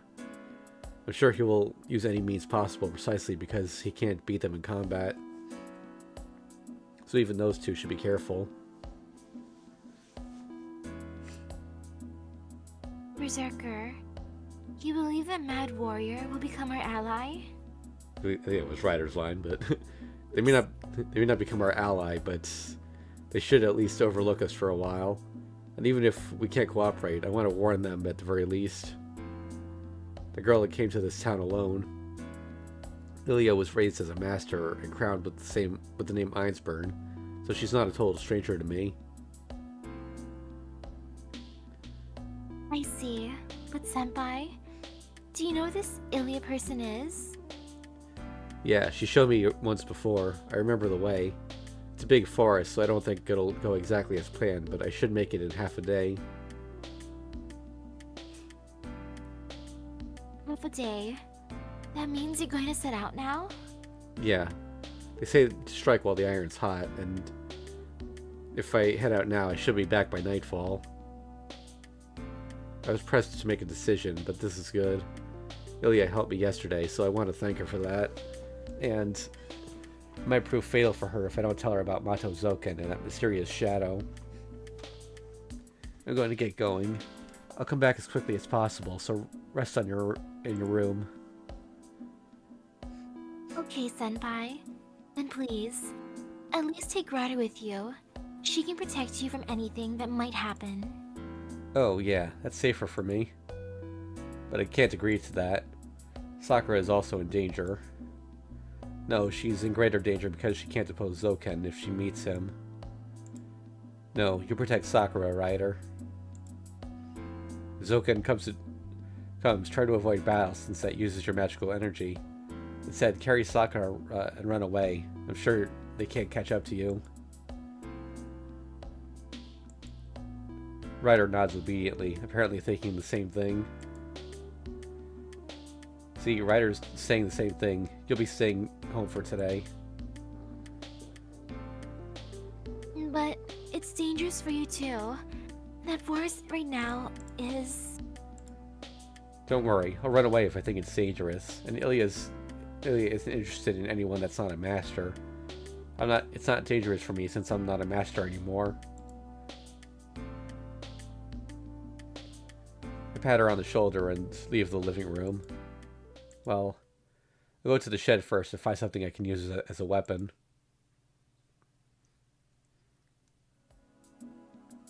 Sakura sees me off as they go.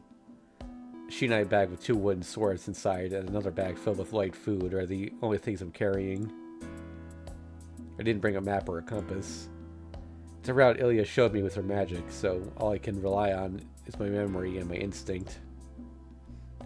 It's before 10, an hour on the taxi, and 4 hours on foot. I hope that's all the time it'll take. I'll ask the taxi driver to go slow and find the entrance to the forest.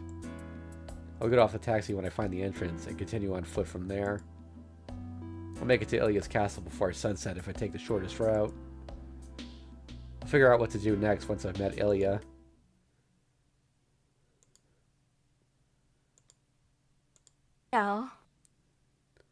Okay, if this is the scene I think it is, I need to turn the voice acting on just for a minute because I really like the line delivery here. Ooh. Config. If it's the wrong scene, I'll just turn it back off again. But it sounds practical and cold depending on how you hear it.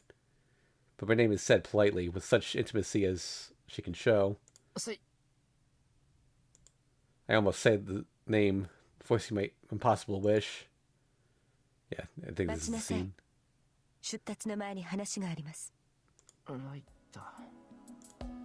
I turn around and accept reality. Ryder is in front of me. The girl who used to call me with that tone is no longer in this world. いいけど、なんだ。こっちも急いでるからな。私の質問は一つだけです。あなたは桜を守ると言った。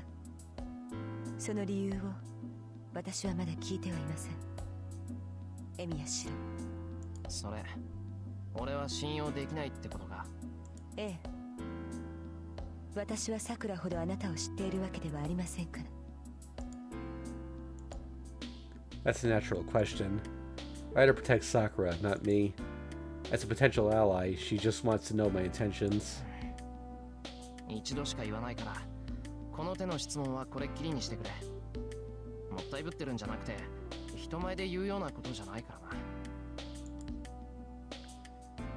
な。いいか、俺は桜が好きだ。昨日の夜、桜に魔力を。I don't think he actually said I had sex with her last night here. That line was changed for the all ages version. そのようですね。朝、桜の魔力は安定していました。外部からの供給がなければ、桜はまた熱にうなされていたでしょう。それが何か。それだけだ。俺は桜が好きだ。桜を守る理由はそれだけだ。自分が好きになった女を守るのは男として当然だろう。では、あなたは桜のために戦うのですね。目的はあくまで桜の体を救うため。Okay, I think this conversation is going a bit longer than I thought, so I'm going to turn it back off for a minute. I know what line comes before the one that I wanted to hear, so... Well, I am planning to use it. I don't know what the Holy Grail is, but if I can bring Sakura happiness, I'm going to make full use of it. Bring Sakura happiness? Yeah, I've made Sakura suffer until now, so I want to compensate for that by making her happy. Ryder just stands there without saying anything. It seems she understands why I'm embarrassed to tell people about this. Alright, I answered your question, so it's my turn. I have one request to ask of you. Okay. I shall answer to the best of my ability. Oh. Yeah, here it is.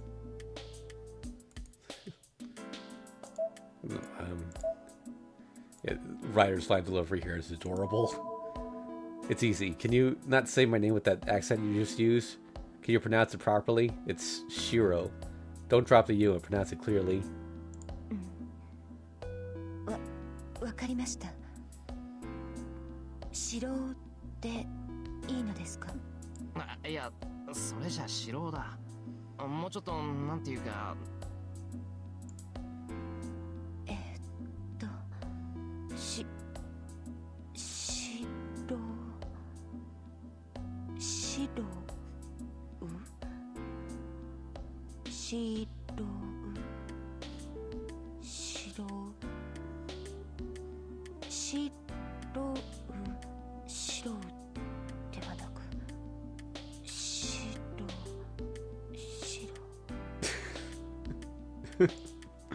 Ryder struggles as she practices pronouncing my name. Yeah. She's had a sharp tongue because of her blindfold and her black clothing, but Ryder is actually sociable. I'm just guessing, but I think Ryder is a klutz in her private life. There.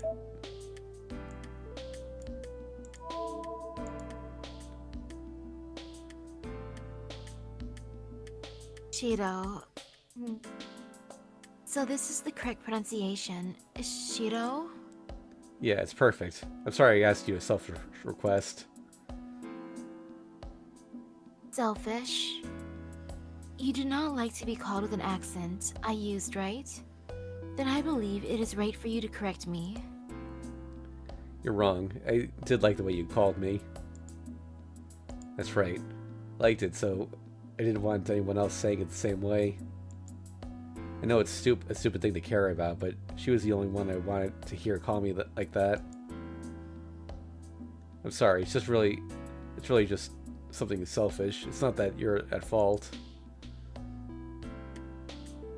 I understand. I shall not inquire about it if you say so. Okay, then I'm going. I'm leaving Sakurai to you, Ryder. I'll wave to Ryder and start running. I'll go to the intersection and catch a cab. And I'll go to the suburbs and look for the forest entrance that I only saw once. Interlude.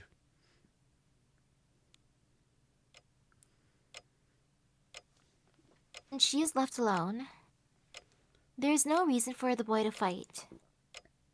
The one who is no longer a master walks into danger while she, the dangerous cause, is resting. That fact depresses her even more. He is headed to the forest. Do you regret it, Sakura? The servant asks her master. The girl does not nod, but narrows her eyes and shakes her head once. I can't regret it, Ryder. There's no point now.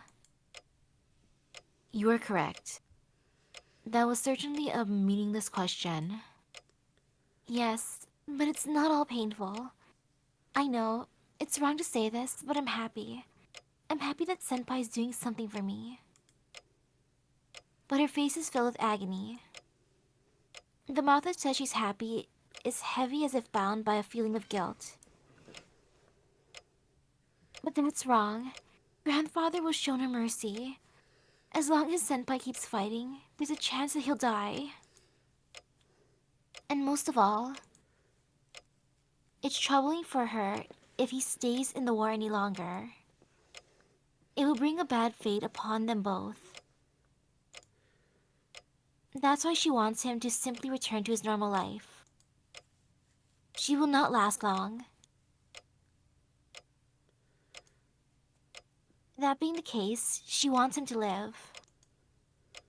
But at the same time, she clings to hope. For as long as he fights, she can be with him. No, it delights her that the person she loves is fighting and getting hurt for her sake. She doesn't want him to fight, but having him fight makes her happy. The two contradictory wishes compete for control within her. Not a lie, it's not competing at all. With a pained murmur, she acknowledges the darkness within her. Yes, she wants him to fight. She wants him to save her. She wants him to answer her to make up for all the times he did not. For that reason, he can get hurt. And she thinks about something she shouldn't.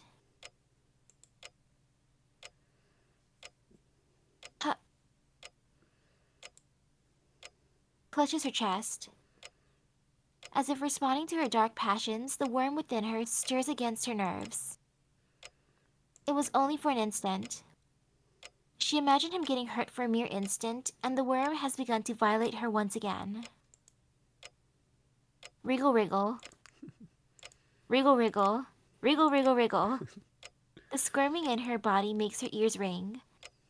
It melts into her blood, causing a chill to run through her body. The feeling stimulates her, and she thinks her body is lewd and evil. The worm that melted into her blood becomes aphrodisiac, heating up her body. The waves threaten to wash her consciousness away.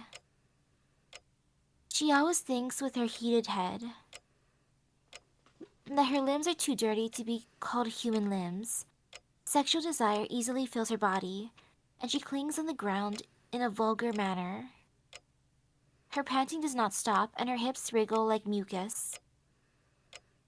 It's no different from the thing entangling her nerves. The worms violates her the more she tries to deny it. Her consciousness is melted away, and she feels like she is a worm herself. And in the end, an ominous feeling dominates her whole body. Sakura. It's fine. I'm still alright. More importantly, Ryder, please go with Senpai. I shall obey if that is an order. But Sakura, you do not have long to live either. To use me to shorten your remaining life. Is that fine with you? Yes, I won't last long anyway. I'm fine now, but I lose track of what I'm doing if I let my guard down. My memory becomes more vague by the day, and I can't feel anything in my limbs anymore. Even my sense of time is going, so that a day doesn't flow properly for me. Like today, it feels like it's been a week since I saw Senpai off. She says it as if it's nothing. She has accepted death. She's fighting the ugliness of clinging to hope, as she has ordered her to protect him. Understood. I shall obey my master and guard Emiyashiro. Thank you. I'm sorry, Ryder. If I'm no good anymore, then go make a contract with someone else. I don't want Senpai, but maybe it's okay if it's with you. She forces a smile. The servant in black nods and turns her back to her master. An ill wind blows. I will be using my noble phantasm. Is that permissible? Yes, please bring Senpai back if things turn out to be dangerous. I know, but Sakura, I believe we should be on guard against that priest over the old man. Ryder speaks without looking back. That's a surprise for her. The servant does not state her opinions. She silently does as she is told. She has never shown concern for her the way she does now. Yeah, I think so too. She murmurs as if singing. Her grief dispelled, she is now filled with languorous elegance. Don't worry, Ryder. He can't beat me. She smiles like a girl picking flowers. Interlude out. A few minutes walk from the National Highway. Even though I've never seen it in person, the forest entrance looks familiar. It's white like morning mist, even during the day. The dim sunlight and fog steal the sense of time from this place. Whoa, am I really going to be fine? I can't believe how reckless I'm being. I didn't get lost back then because I was watching it through Ilya, but this isn't something I can manage by memory alone. No, I can whine later. I'm desperate, so I just have to go tackle this. I put spirit into myself as I put the bag over my shoulder. It's past noon. It takes about 4 hours to reach Ilya's castle from here, according to what I saw. All I can rely on now are my physical strength, memory, and recollection skills.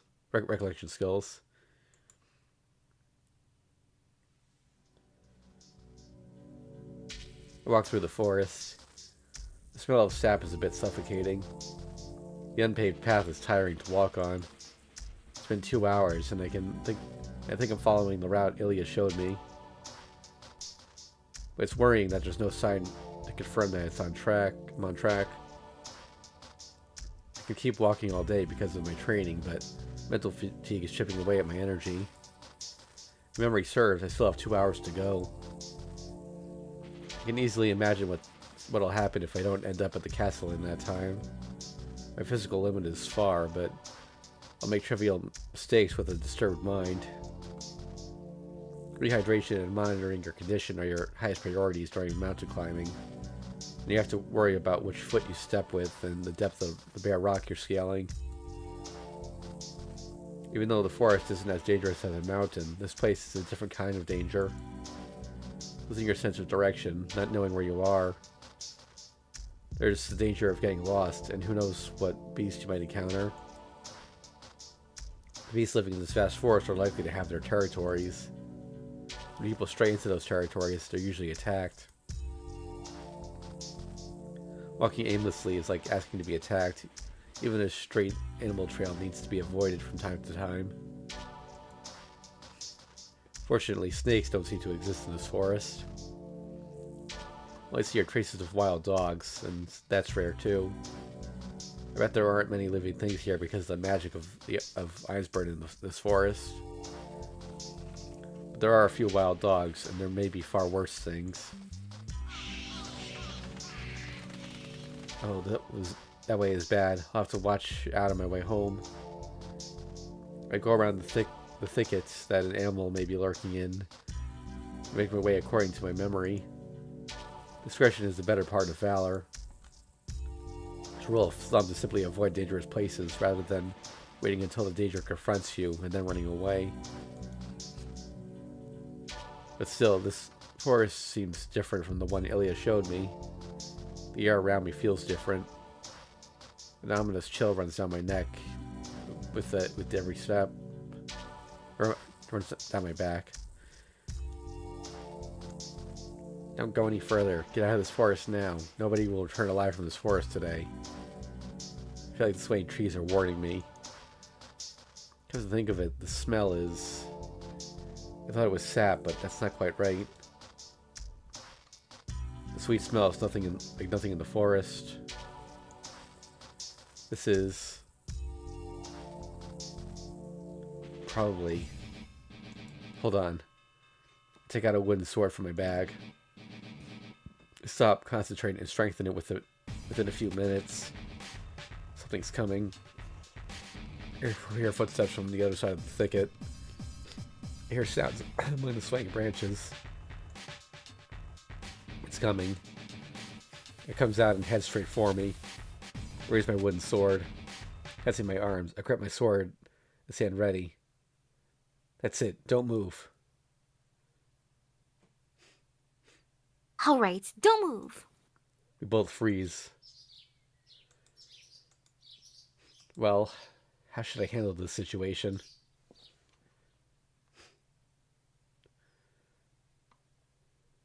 Hey, can you lower that? This isn't a haunted house, you know. Oh, sorry. I follow her example. What a strange place to run into you. I guess I better ask, but you're not just scouting sites for a picnic, are you? Of course not. What about you? You're not the type to take walks in the forest. What are you planning? How rude. I do take walks. I do too take walks in the forest. Well, my business today is different. She protests. The surprising part here is that she's not denying that she's planning something. Tosaka, are you planning to fight Ilya? I get right to the point. What if I am? You're not a master anymore, so you don't have the right or the duty to meddle with our battles. I don't, but I'll stop you if you're going to fight Ilya. Why? Are you planning to have Ilya join forces with Sakura? That's part of the reason, but you won't come out unwounded if you fight Ilya. One of you will end up hurt if you two fight. I don't like that. First of all, You decided to fight to stop the battles, right? I see you haven't changed your mind. Her sharp tone gone, Tosaka shrugs in resignation. Oh. That's Tosaka's real face that she had on before that thing happened to Sakura. What? I can't change it so easily because it's something I decided on. Figured as much. Jeez, I've suspected this for a while now, but... I don't know why, but Tosaka gave an exaggerated sigh. You're really stupid, aren't you, Emiya-kun? And gives me a smile that surprises even me. What?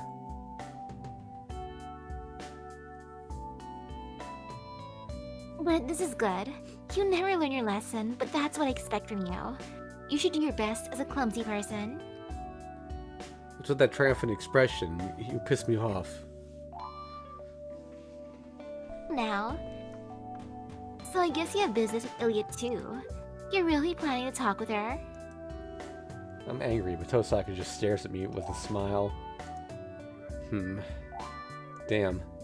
I don't know why, but I can never deal with Tosaka in these situations. I feel like I'll back myself further into a corner no matter what I say. Why? Why are you quiet all of a sudden? It's not like you. Yeah, you're exactly right. I'm going to see Ilya, so don't bother me. I'll chase you away if you come following me. Huh? Oh? Do you know where Ilyasville lives? Oh, crap. Me and my big mouth. Good. Can you lead me there?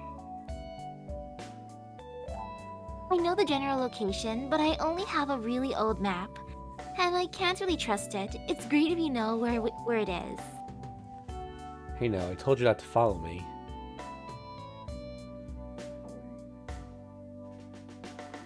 Oh? Can you let me be? When you're going to go talk to Ilyasville? If I find her first, she'll be too busy to talk with you. Are you threatening me? First of all, you're going to fight her even if we go together, right?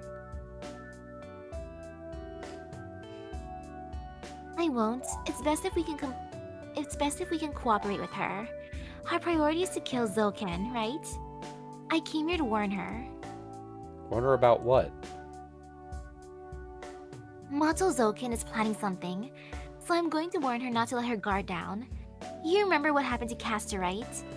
It'll be to our disadvantage if the same thing happens to Berserker. But I was ready to fight her, even though I only came to warn her. Considering us, we can't just talk. I thought it can't be helped if we ended up fighting after I warned her. I have to beat her eventually, so this is just a matter of time, right? But you seem to have expectations that I don't need to take risks, and things can end peacefully depending on your efforts. Hey, don't make a difficult expression. I'll go back without doing anything if you can persuade Ilyasville. But if you fail, we can beat her together, or I'll help so that we can both escape. How about it? It's not a bad deal, right? Deal or not, you're going to follow me anyway, right? Of course not. That's a false accusation. We just happen to be heading in the same direction. She's a devil, but she'll listen to me as long as I'm guiding her. Tosaka will go fight Ilya if I leave her be, but she'll stay quiet if I take her with me. I'm not too sure about the way either, okay? Don't complain if we get lost.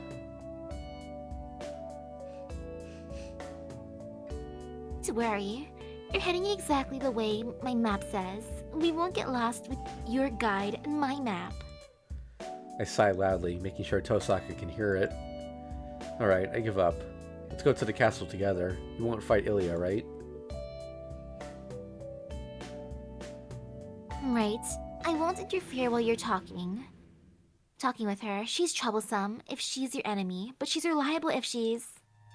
An earthquake? The trees shake. Hear explosions in the distance. No, this isn't an earthquake. Something like a typhoon is raging nearby. Tosaka, this is... Berserker. I guess we were a bit too late. What, the Berserker's on the one raging around?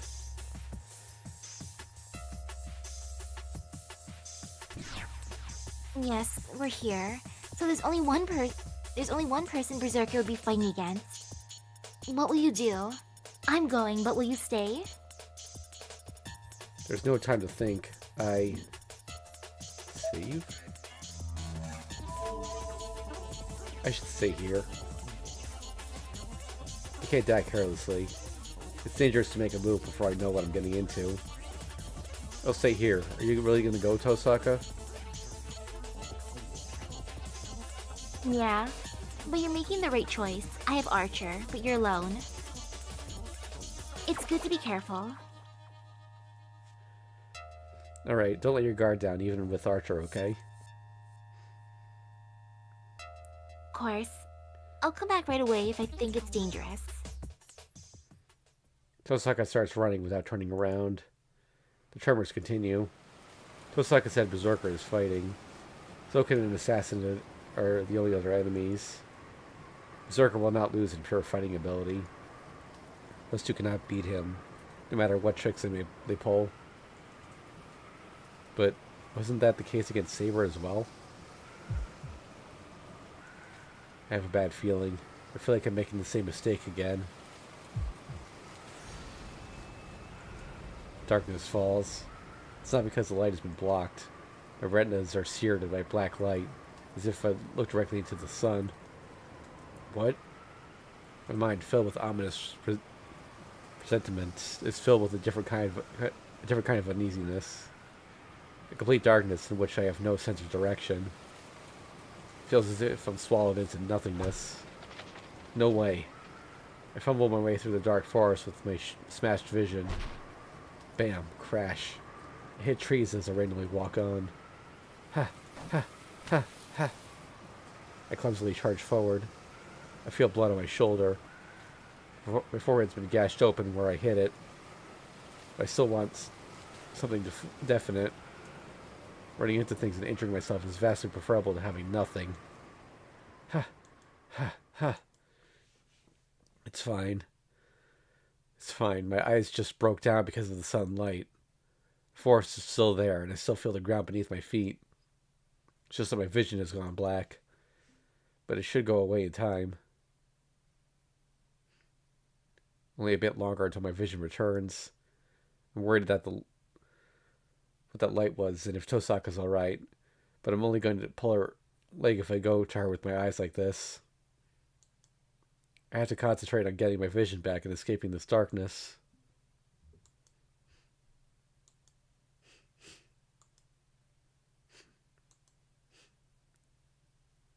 Just a bit longer. My vision should return soon.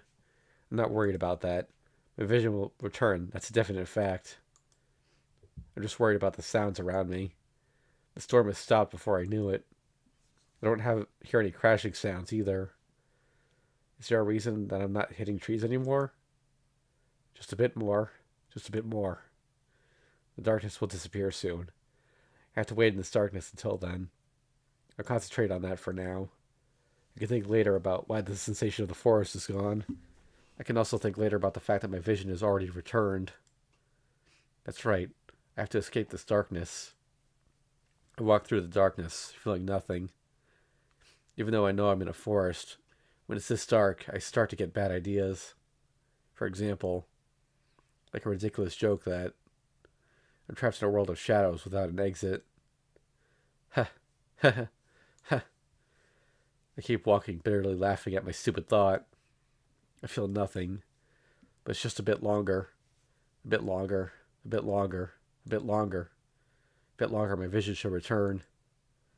And the original scene will be back in front of me.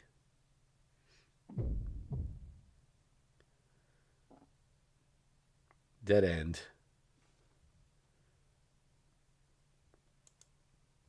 So how much longer are you gonna wait, Amiya, huh? Just a bit longer, right? Just a little bit longer.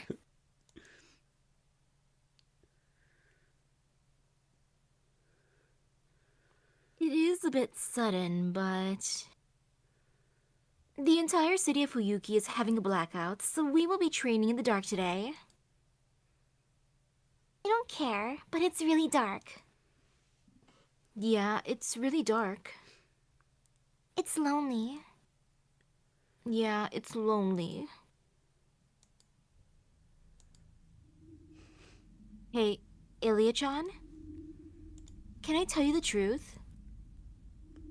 I don't really want to know, but what?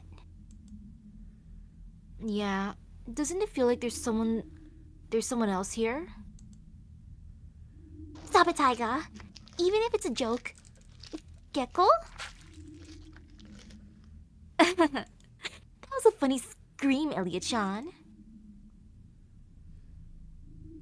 A mysterious thing? Elliot-chan? Hey, don't scare me like that. You're the one lying there making weird panting noises, right?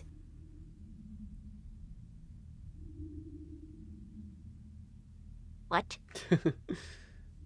I'll just give it a voice, I Yes, guess. that's right, One-chan. Yeah! Liar. Like, liar, who are you, Gecko? Well, that's a Tiger Dojo. She Yep. got that in too. Let's see. I'm looking at what's next here. We're 4 hours in, so...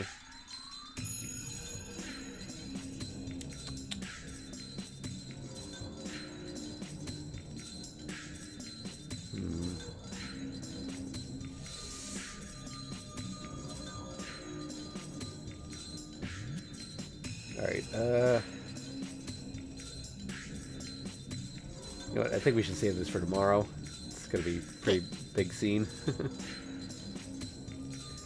Alright, so, yep, we'll make the correct decision tomorrow. Thanks for watching, everyone. As I made a community post previously, yeah, there will be a Fate Grand Order episode up tomorrow morning, and then we'll stream in the afternoon like usual. So, see you then.